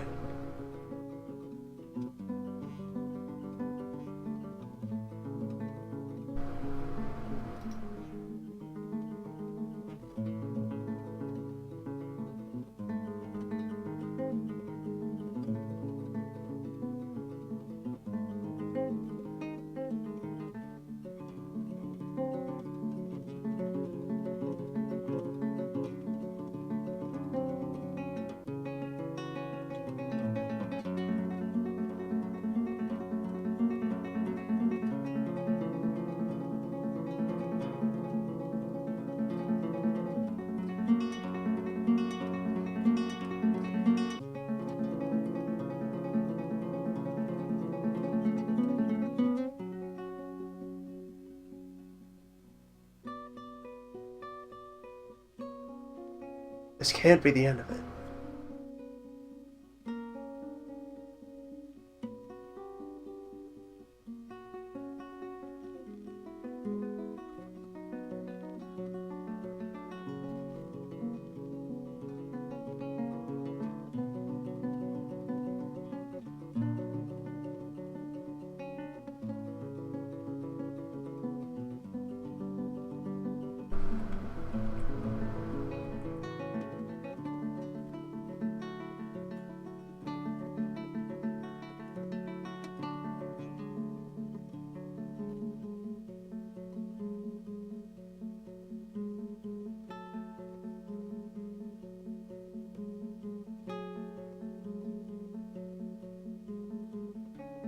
They're in here somewhere. I'll find them.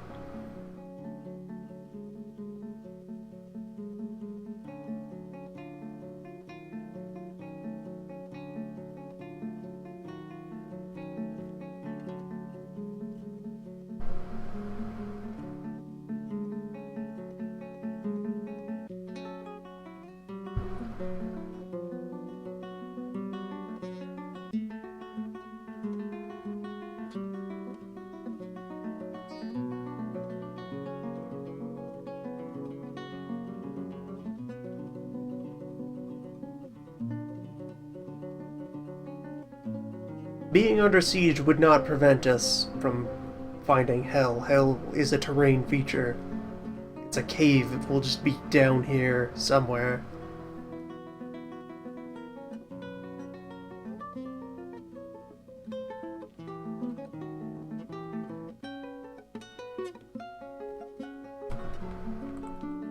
Somewhere under all these worthless rocks.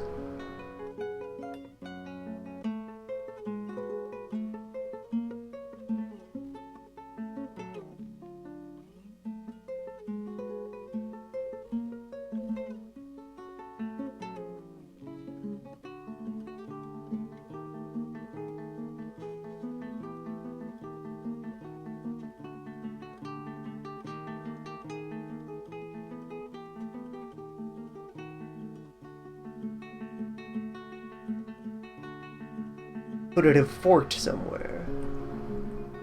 Are we just going down the wrong branch?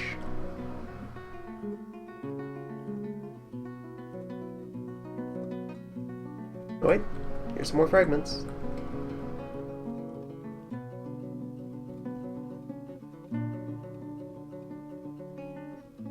Any of those could lead to the prize.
All the things for our dwarves to find difficult. Being undone by their own ambitions. Apparently just beyond their ability.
We could turn out to be just the one dwarven hole that lived too sensibly and too high.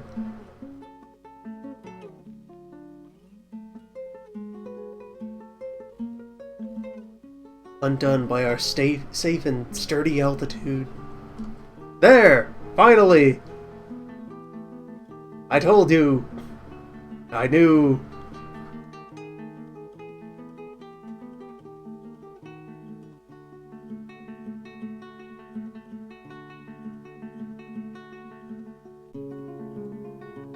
We found it! We have located the eerie cavern. Floor is made of slate. Mysterious glowing noise holes. And new friends!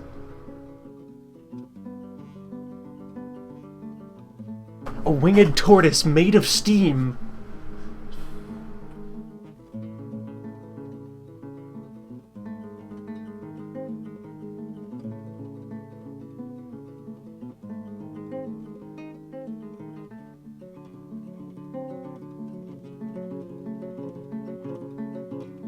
So I can just clear all those off. Since presumably we've dropped, yeah, we dropped through the ceiling.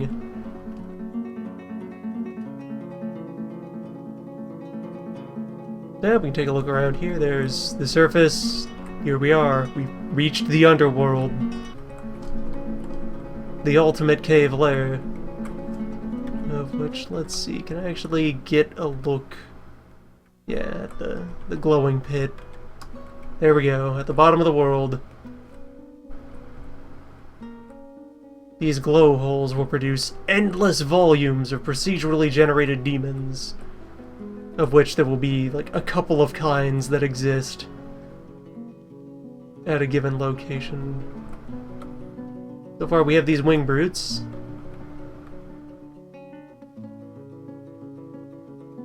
And that's it.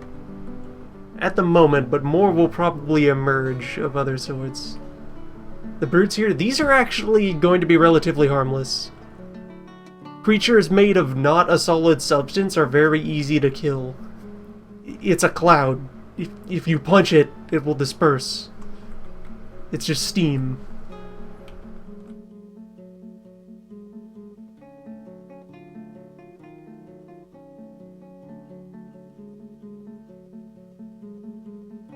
There we go. Now we've provoked it. Alright, what else have you created? So we got... Alright, I'll go to the list. Vector of Salt. Tarantulas. Winged, poisonous tarantulas made of salt.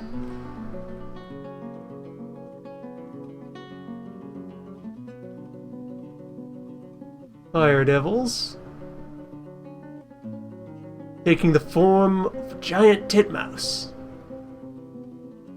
2 tails. Made of fire.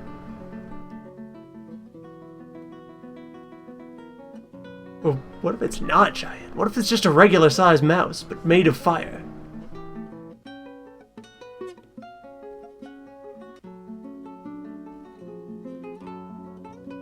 Just tiny flaming rodents.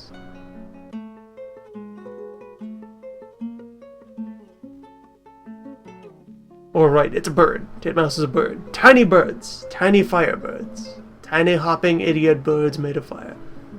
Blob, also of salt. A lot of salt down here. Also, things made of fire, while dangerous for being flammable, they're also non-solid creatures, so they're actually pretty easy to kill. This fearsome salt orb. Squirming, fidgeting orb. Alright, white haunt. Dinosaurs! Also made of salt!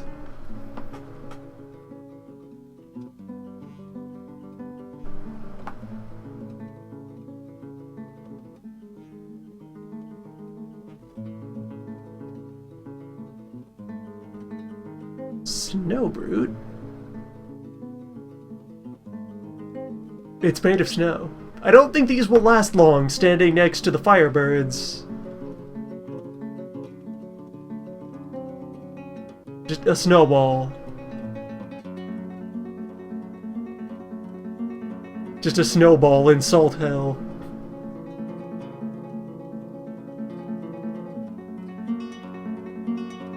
And yeah, we already looked at the specters. And the wing brute. Grey haunt, what are you? A blob of ash. Or no, a humanoid of ash with a trunk. Ashen elephant man. Banshee of salt. Another salt blob. But less orbish. They're slightly different. Horned monster. A noseless bat. Or horns. It's poison gas.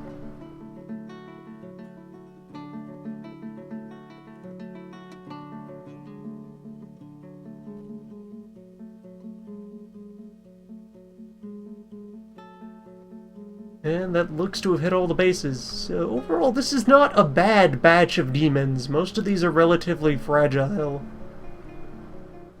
They don't have too much of a, standout properties. Just note, though, that immediately we went from nothing to this army's worth of them, and they will just continue. They just keep emerging from the pit. Most of them can fly. Maybe all of them can fly. And they will shortly approach the fort and begin to conduct business. Very fast, very angry.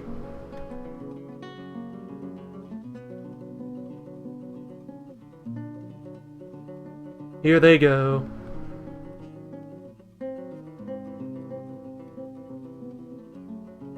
Those miners will be the first to burn.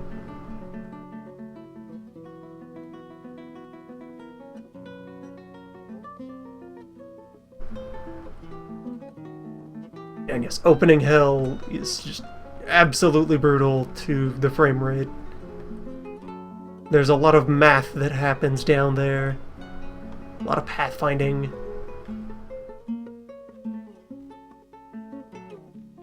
Alright, let's pick a nice spot for the army to have its grand confrontation with the creatures.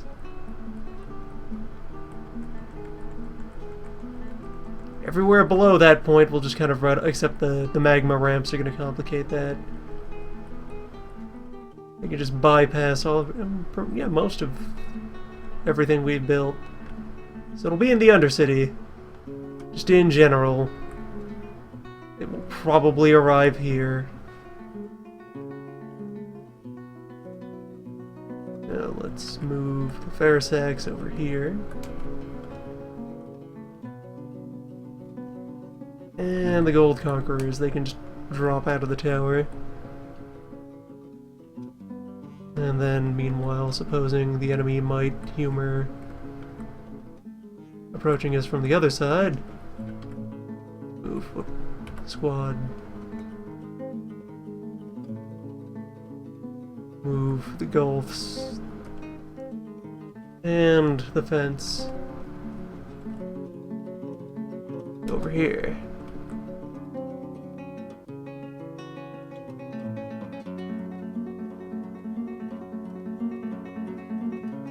Yes, mysteriously found dead after demon invasion. Weird.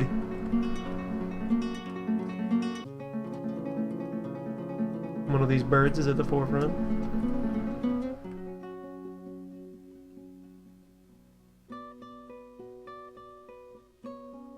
Or now they've gone farther. Yeah, that's a straggler I was looking at. They are quite a ways up.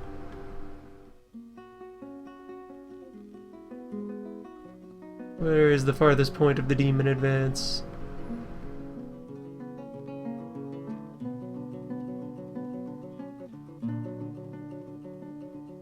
Okay, they're up here. There they go. Yeah, all the salt creatures are probably going to be the deadliest of the lot. The salt and the bat monsters, those that are just probably made of otherwise ordinary meat.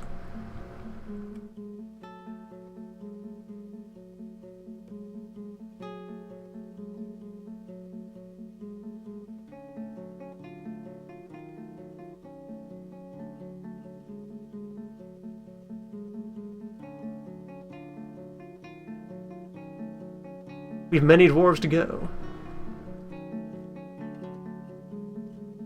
What's holding this one up? What's up, Moth Terror? You bored? Yeah, if we just emptied a lake or the magma supply into this, that would do a lot to help contain the problem, but many demons are also amphibious. Oh, they've been distracted by that cat.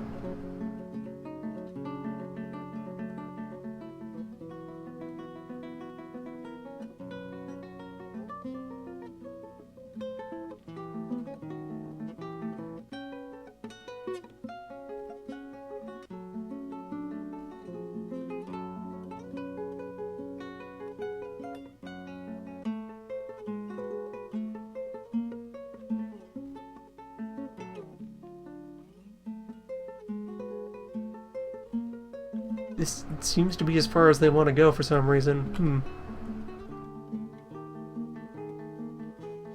Well, you know what? Bring the soldiers to them. Wait, are they backing away from the cat? Cat, stop chasing demons.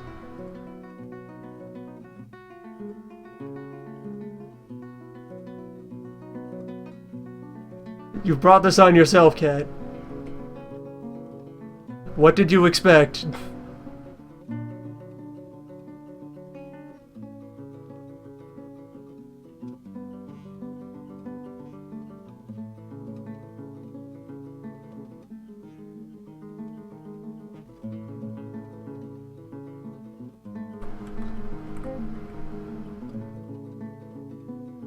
It managed to rip one of the tails off the snow monster. And there it goes.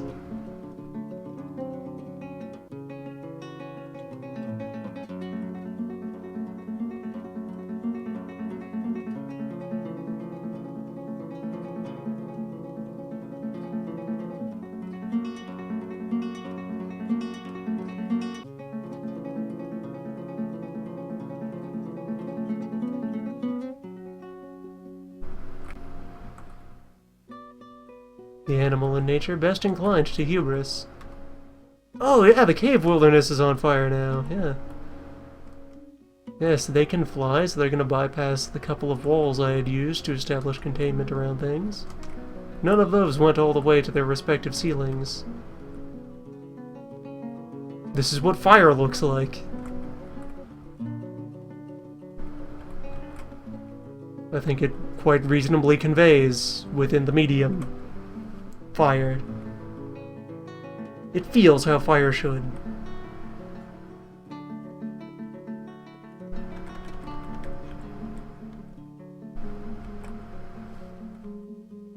Alright, it looks like this batch of demons are moving farther up.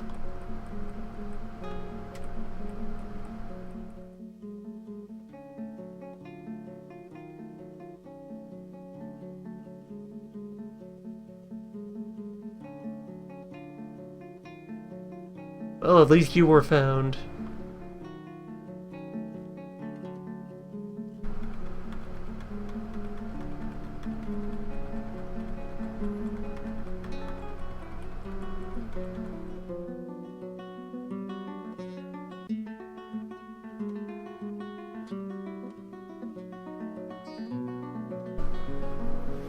And even if you do build yourself a set of defenses strong enough to fend off a wave of demons, there's more. There's always more.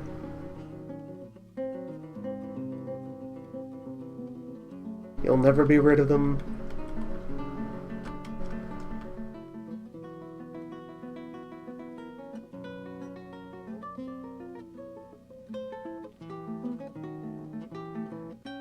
Yep, up you go.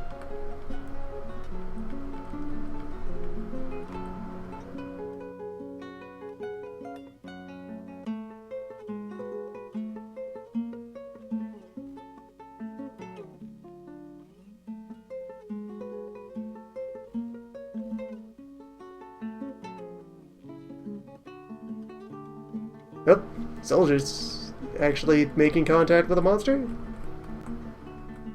Possibly inflicting injuries? Possibly getting the slightest bit of revenge?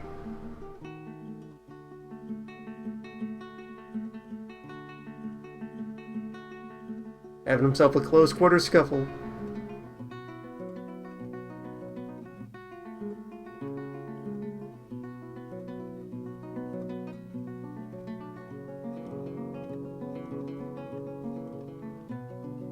One small victory.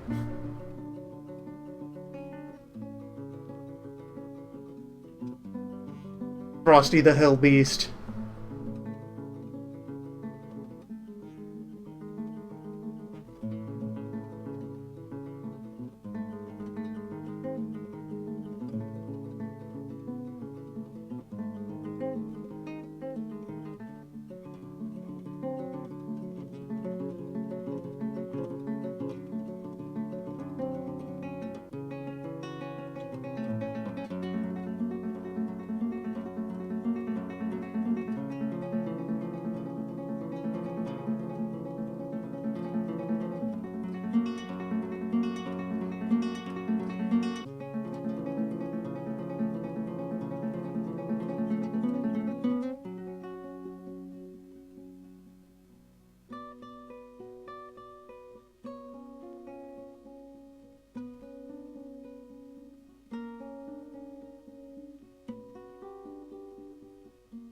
But really, I sort of want them to get closer. Everyone goes into the tunnels and dies there. Well, what was the point of that? Their rampage should mean something.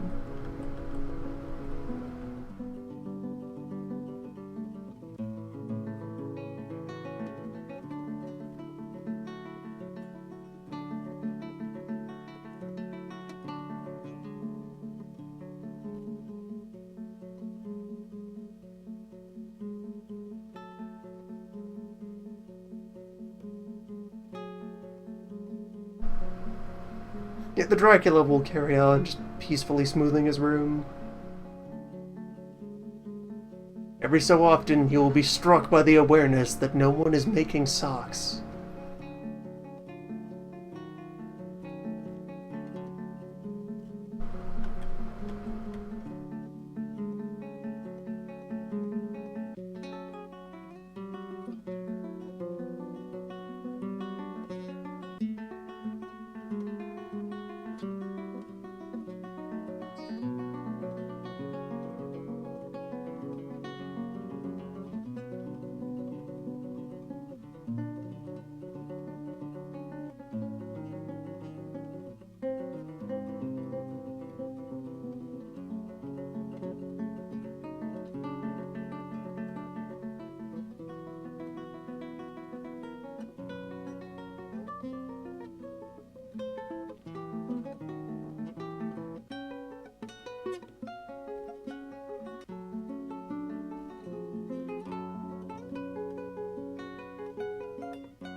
Cancel's drink due to terror. Poet's dying. That has anything reached the city? Not yet?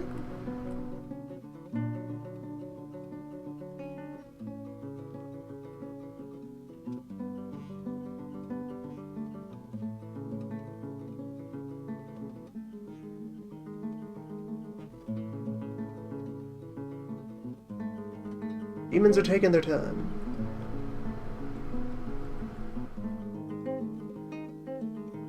Some of them had made it to these stairs, but we're getting a bit of pushback on that.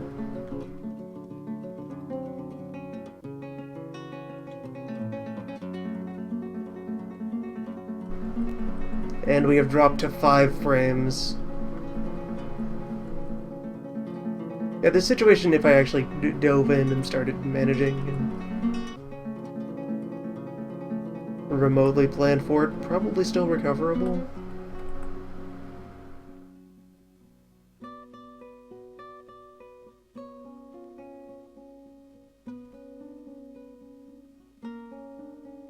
However, that is...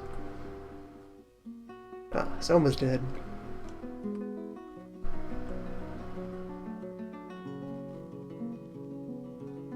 It's beside the point. A lot of smoke around.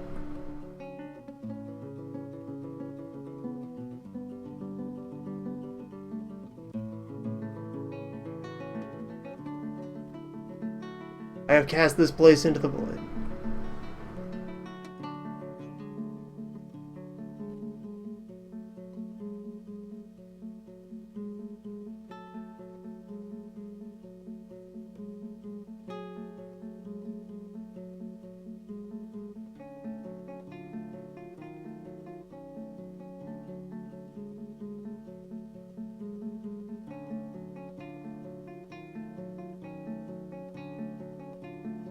There's a thought. What if we open the door and let the goblins in? Truly embrace hell.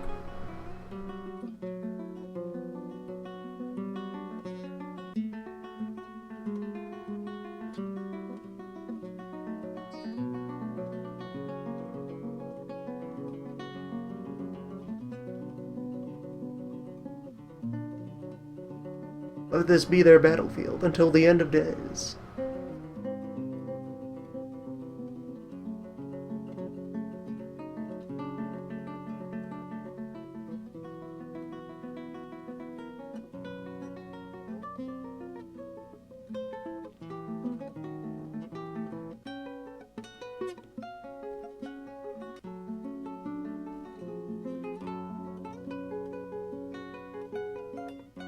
Right, if Dr. Crime is dead,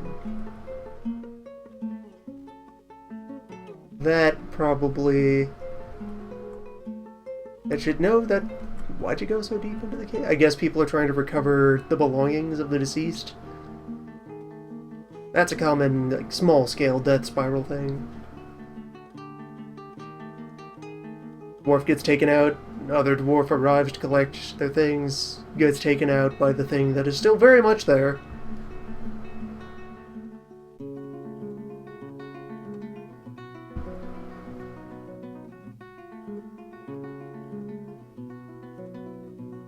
I'd say by now some of the... Yeah, several of the demons have probably earned names by now. Yeah, a bunch of the salt creatures.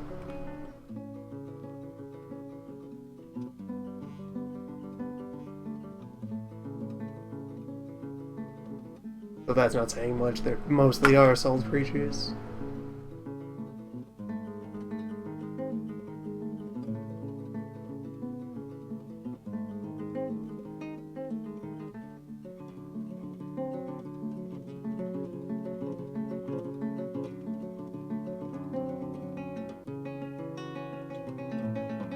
Everybody just lock yourselves in the tavern. Commence the final party.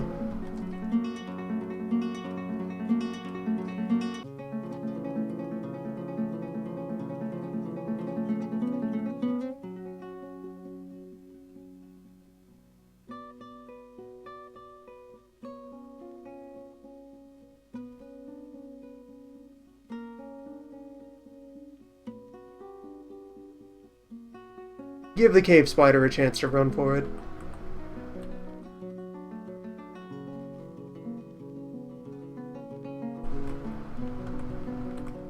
Be free.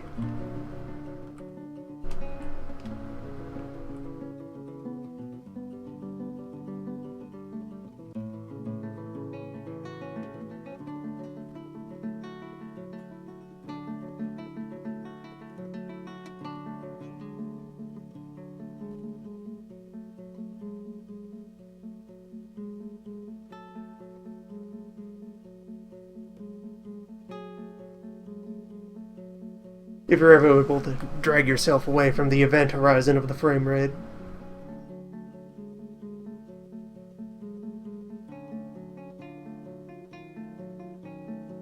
Hell is not good for the processor. That is the true punishment. How much magma did I ever accumulate? Looks like we were up to nearly smooth 3s. Be it noted for the future, if I ever do a setup like this again, work out a way to run several carts on it at once.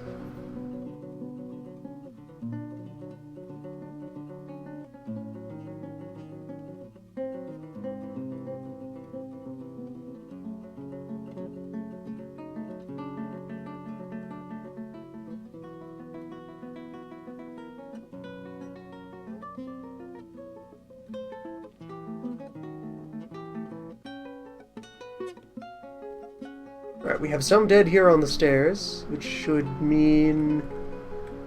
Yes! Demons in the streets! It's time.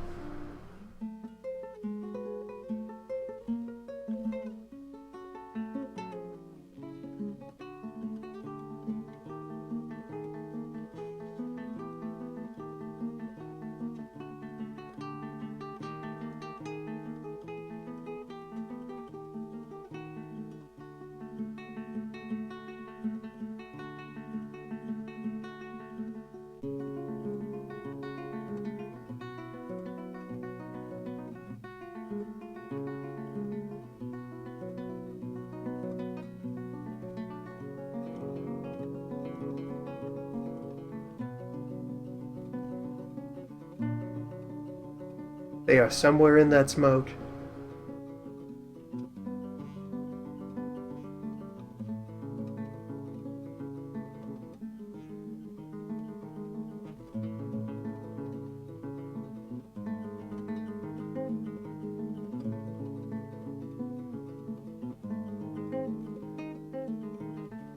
Yeah, I think the birds can throw fireballs.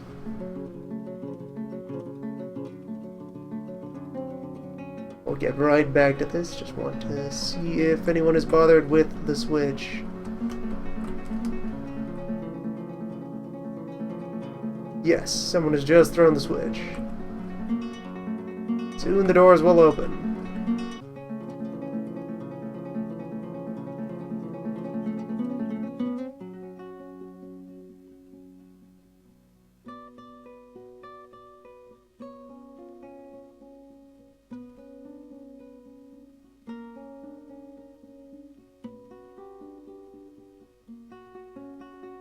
I think a dwarf just exploded.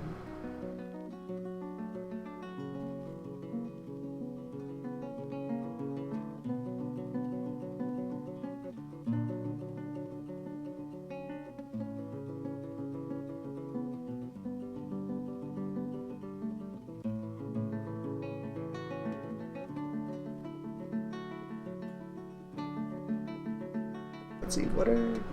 Alright, yeah, there's a couple of fire devils inside here.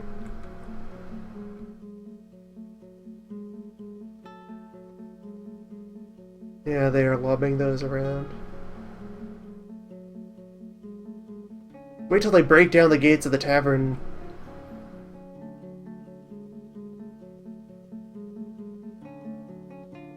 If they ever get there. The smoke.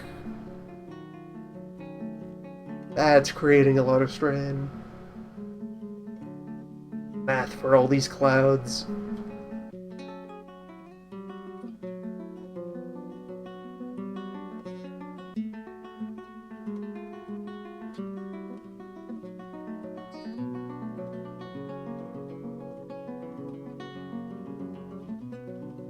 Perhaps once they've thrown enough fireballs, time will freeze.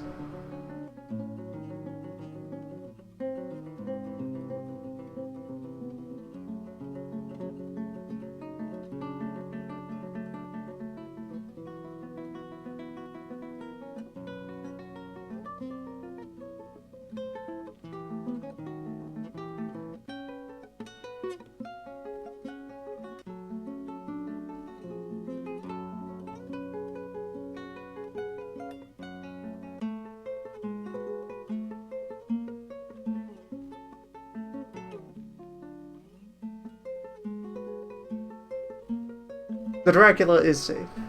He is entirely entombed in walls. There is no access to him.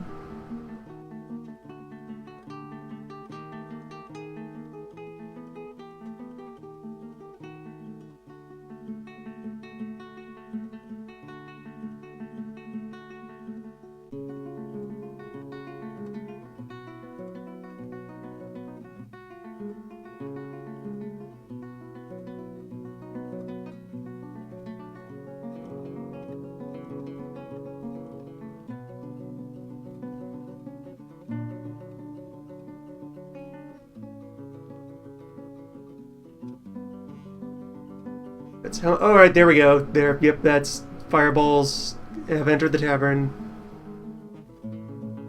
We have contact.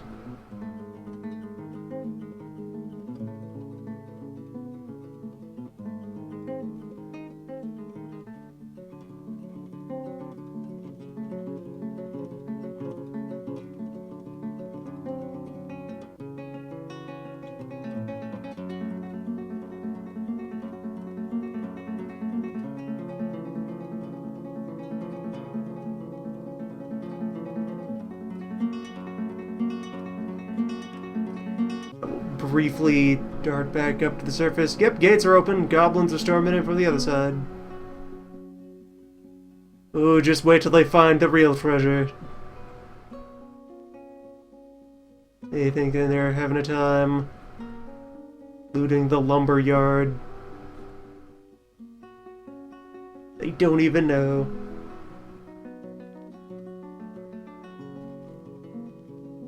Spider didn't make it. Yeah, figures. Kinda left her backed into a corner.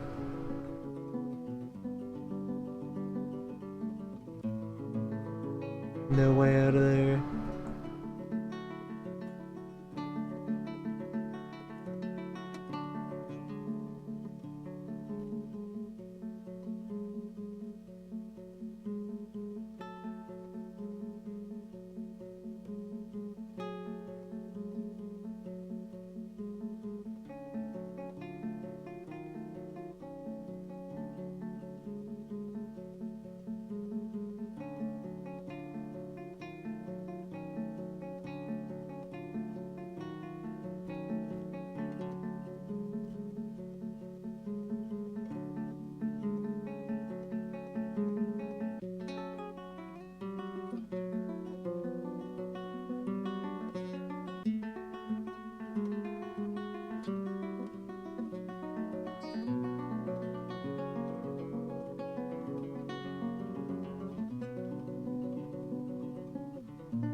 Right, how's our overall progress going here? 115 Dorfs remain alive.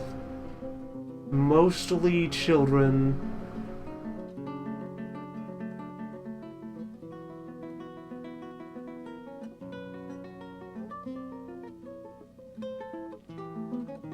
Oh yeah, what is the fate of Slan?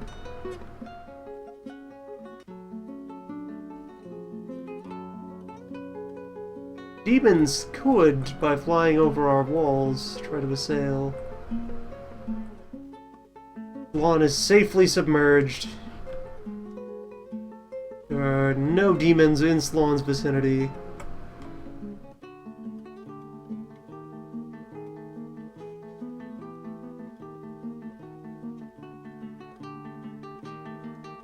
Slan was here before us all, and will remain long after all is past.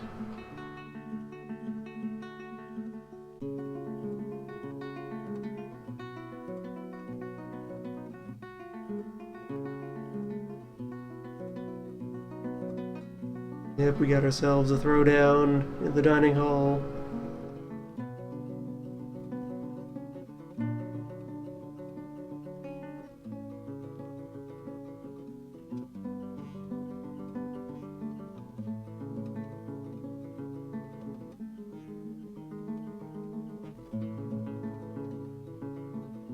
Yeah, they'll be delayed a little by all the mercenaries that were mixed into the visitors.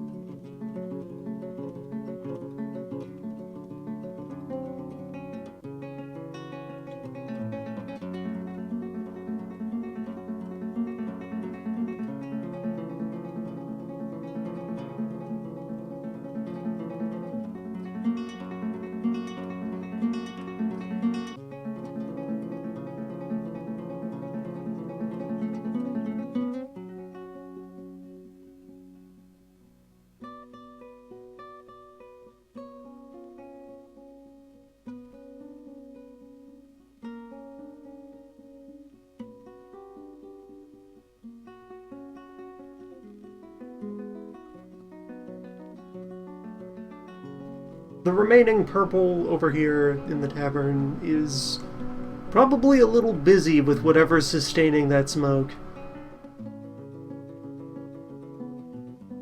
You know, cowering in fear as hell overruns the dance floor.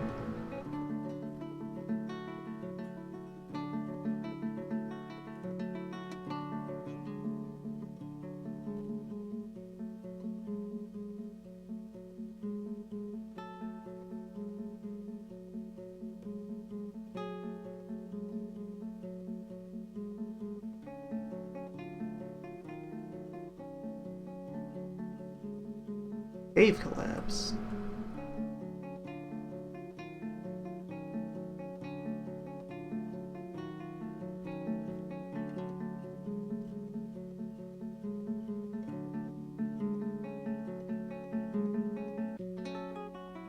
What is this? Strange is what it is. Something occurred there. Alright, let's let's look at the other side of this. How are the goblins doing? Marching in from the other end. Look, they've gotten down to the old way station. And the upper tavern.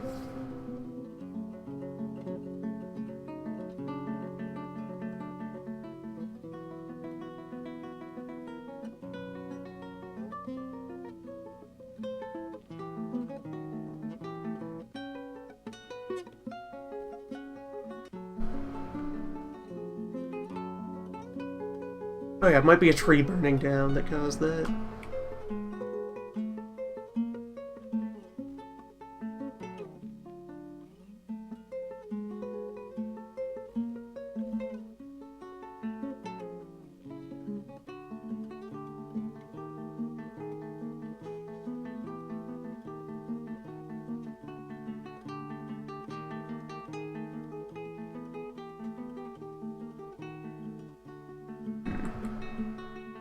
Much of the invading army is still here up top. Patrol, a couple of dog. And still probably at least a dozen regular fighting goblins.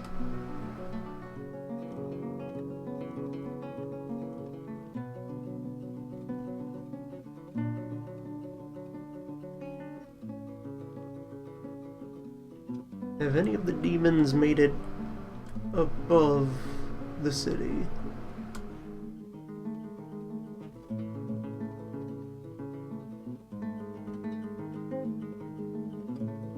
That's just Gorlak and Dogblood. That's been here for a while.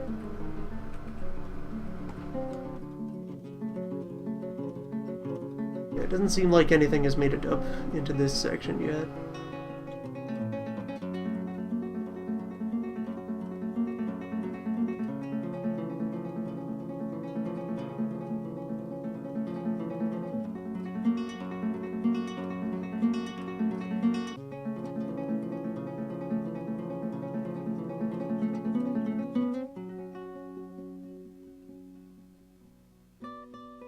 And there we go, the goblins are at the upper drawbridge there.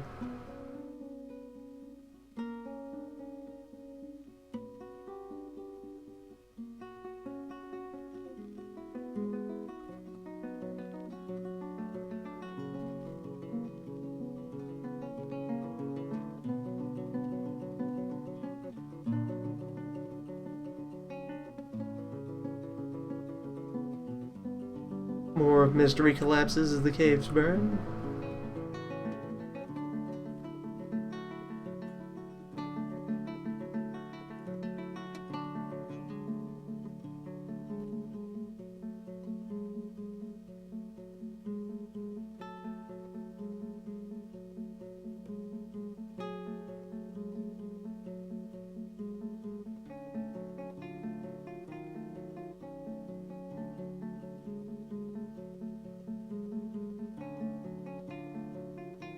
A bunch of them died attempting to operate the magma machine, I suppose.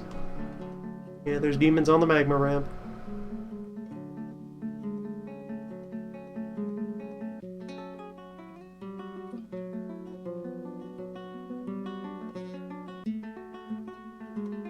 And demons have nearly touched the stairs.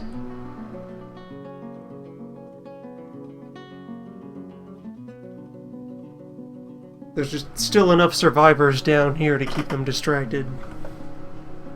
As the population falls to 37.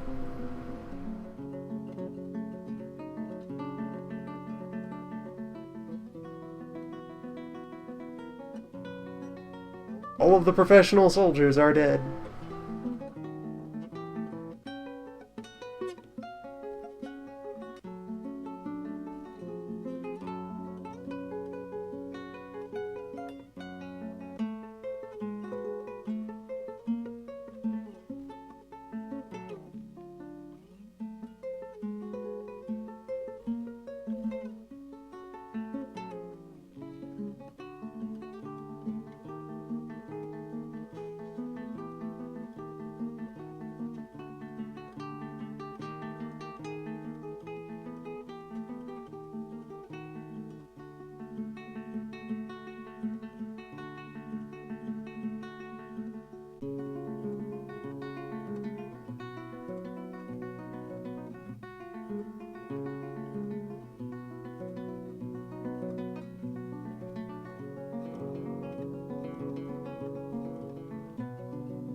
Alright, there we go. Confirmation.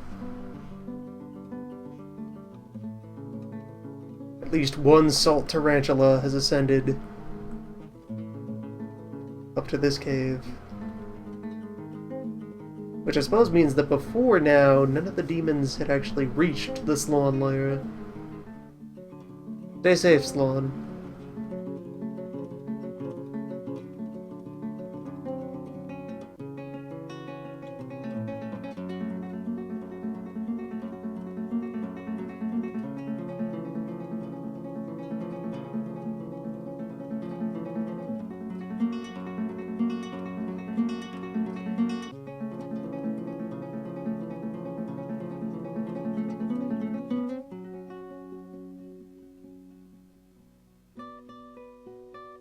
Oh, there's petitions!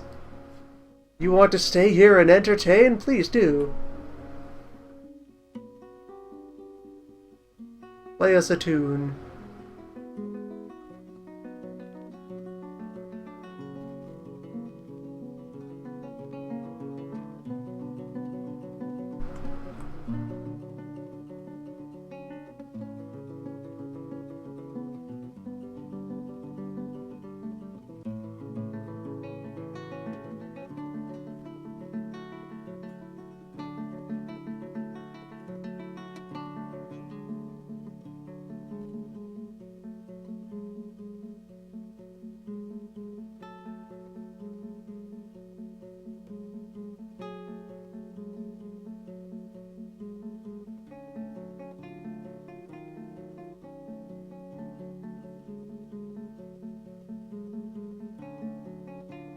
Oh yeah, we still apparently have a couple. We just...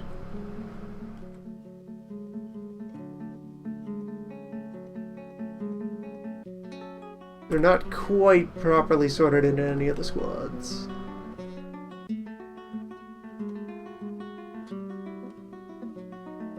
Or wait, if I nix all of their orders...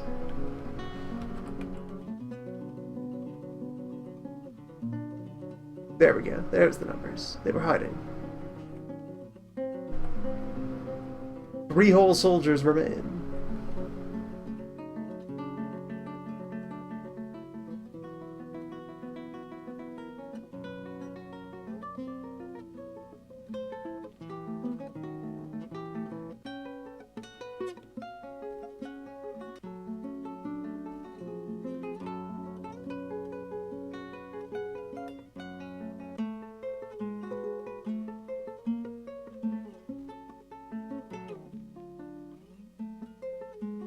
I think that's some manner of elf.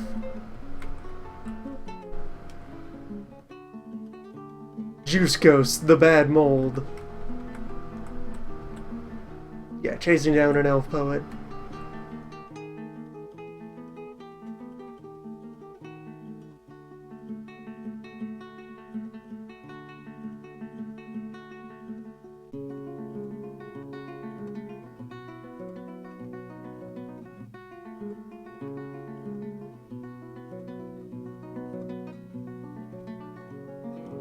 So meanwhile, how is the goblin side of this going?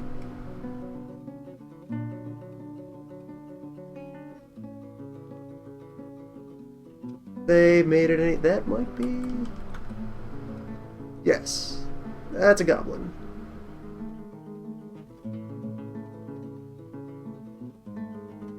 Although...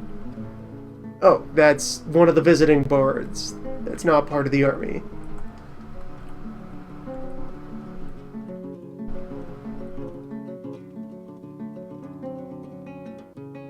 A goblin civilian.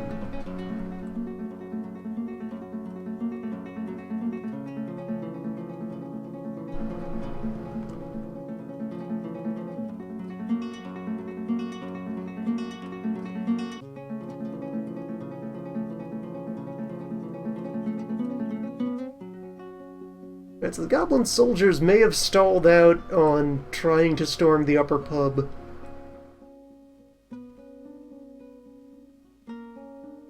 Just from it having enough mercenaries hanging around in it.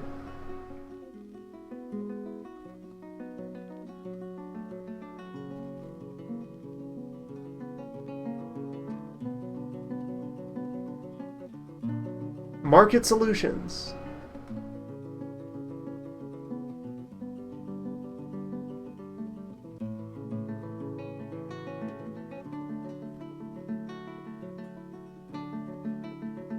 Yeah, there are perilously few invaders left.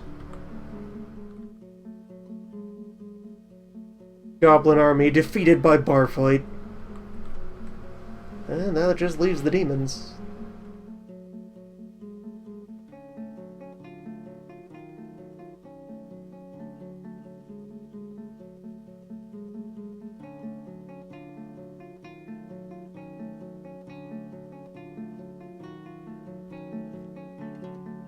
Which, at this point, in light of that, if I decided to just shut that drawbridge, I think that would lock off all of the other stuff below from the surface. And then I could just endeavor to rebuild from the surface port. However, the frame rate would remain quite dead. Hell is here. Hell never left.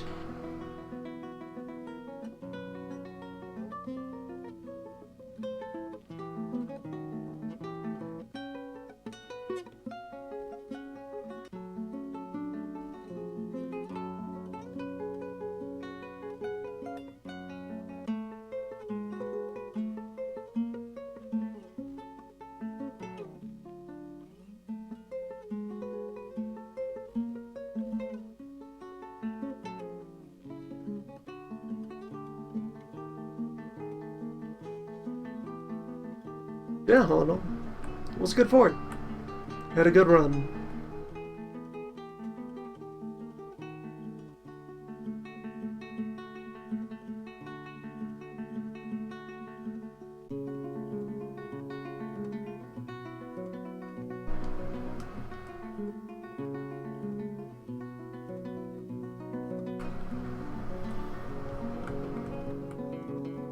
From humble beginnings, so went the days of meat. Days of flesh. The Meatwork.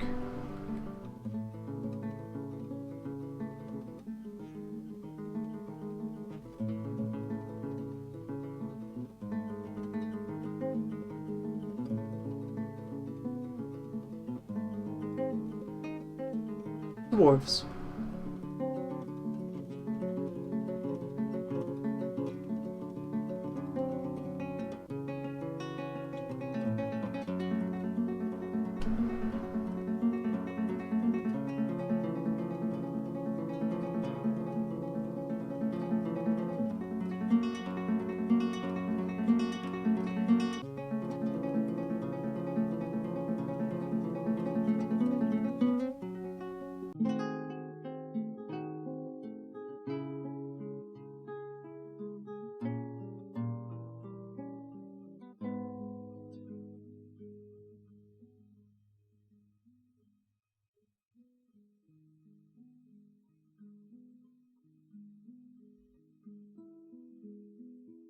This bit being left in, since there's a bit of an epilogue, I'm gonna pop into the lore viewer.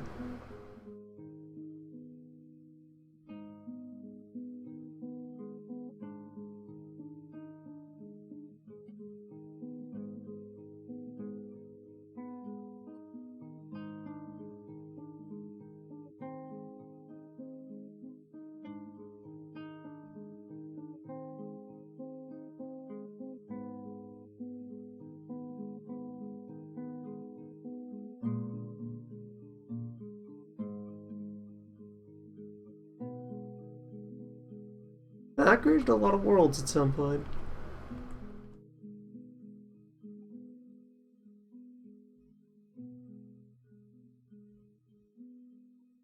Yes, of the modes here. Legends mode just lets you look at the world, its history, its places and peoples and things. Its many books.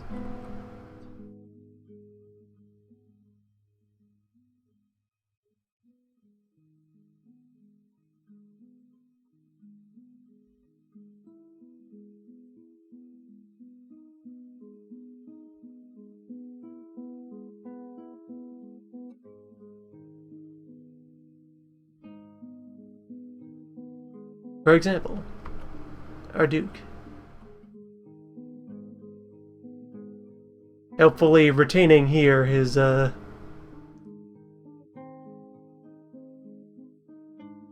his player-granted label. Even on his true identity, rather than the fake one he made up.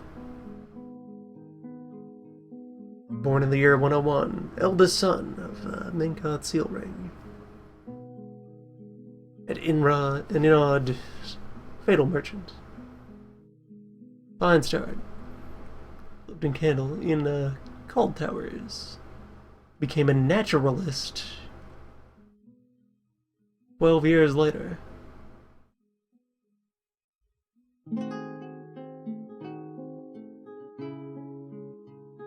But moved to the next town over. Got a job. Started an apprenticeship.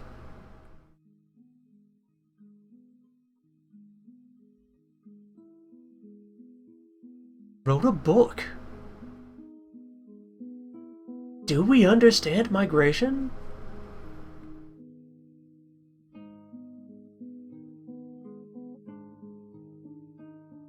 More foraging behavior.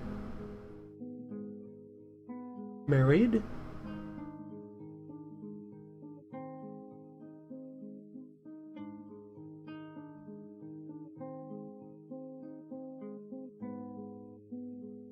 Discovered things relating to biology.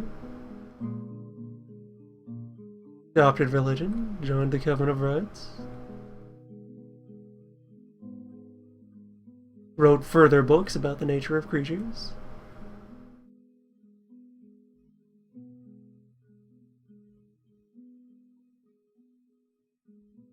Continued to advance the science. Classic social animals. Mastering of creatures. Our Dracula was an accomplished biologist, apparently. Well versed in the nature. The creatures and the coming troubles.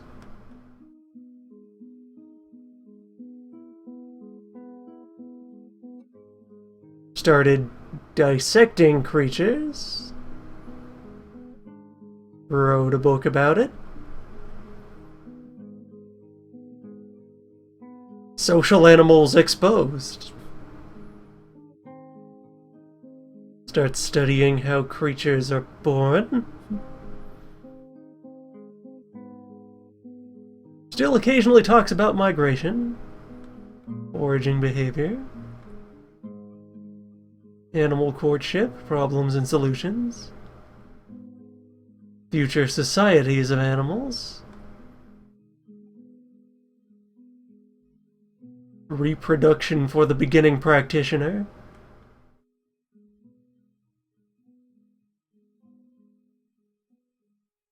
discoveries relating to diets,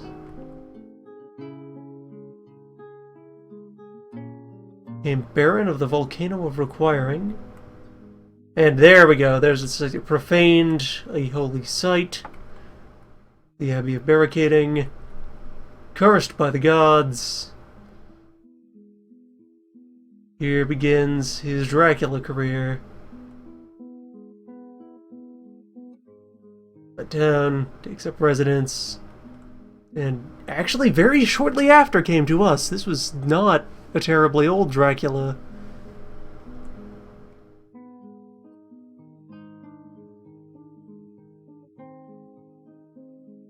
Yeah, he was like just over... He didn't lie about his age, really. He was just a bit over a century old when he became a vampire.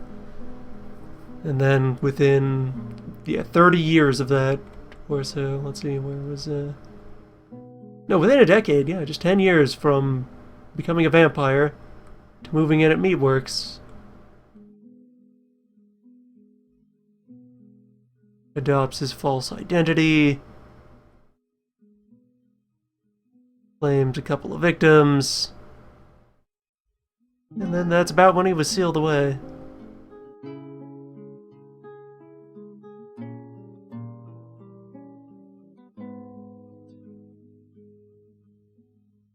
245 other kills.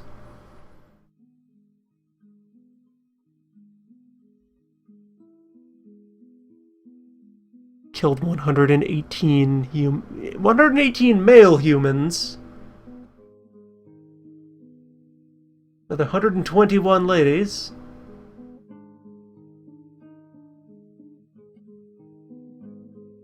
And then another 2 and 4 at... Oh, 2 different places. Yeah. More victims at clasp handles than at crested clocks. Ate a lot of humans.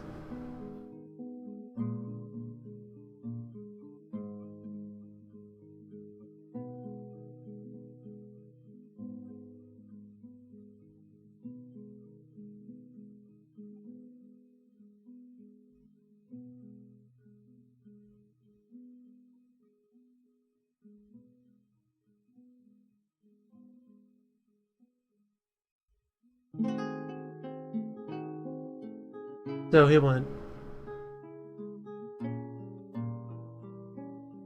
A legend.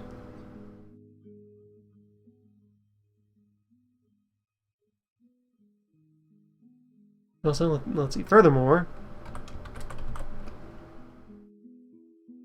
yes, Sloan.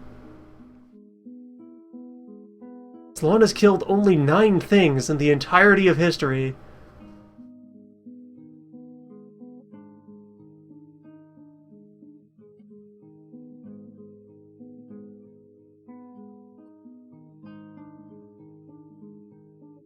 Let's find Eve. No, not Salon Eve. Just Eve. Yeah, Eve the Eve.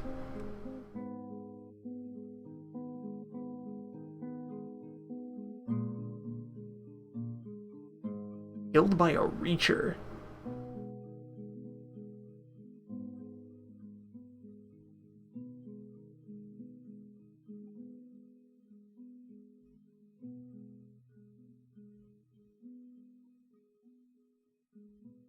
Yeah, I think in terms of, like, off-camera events, Forgotten Beasts don't really exist. Oh, no, a lot of them have kills. They don't do anything until they encounter a civilization. Many Forgotten Beasts can just kind of indefinitely be out there in the cloud of the depths.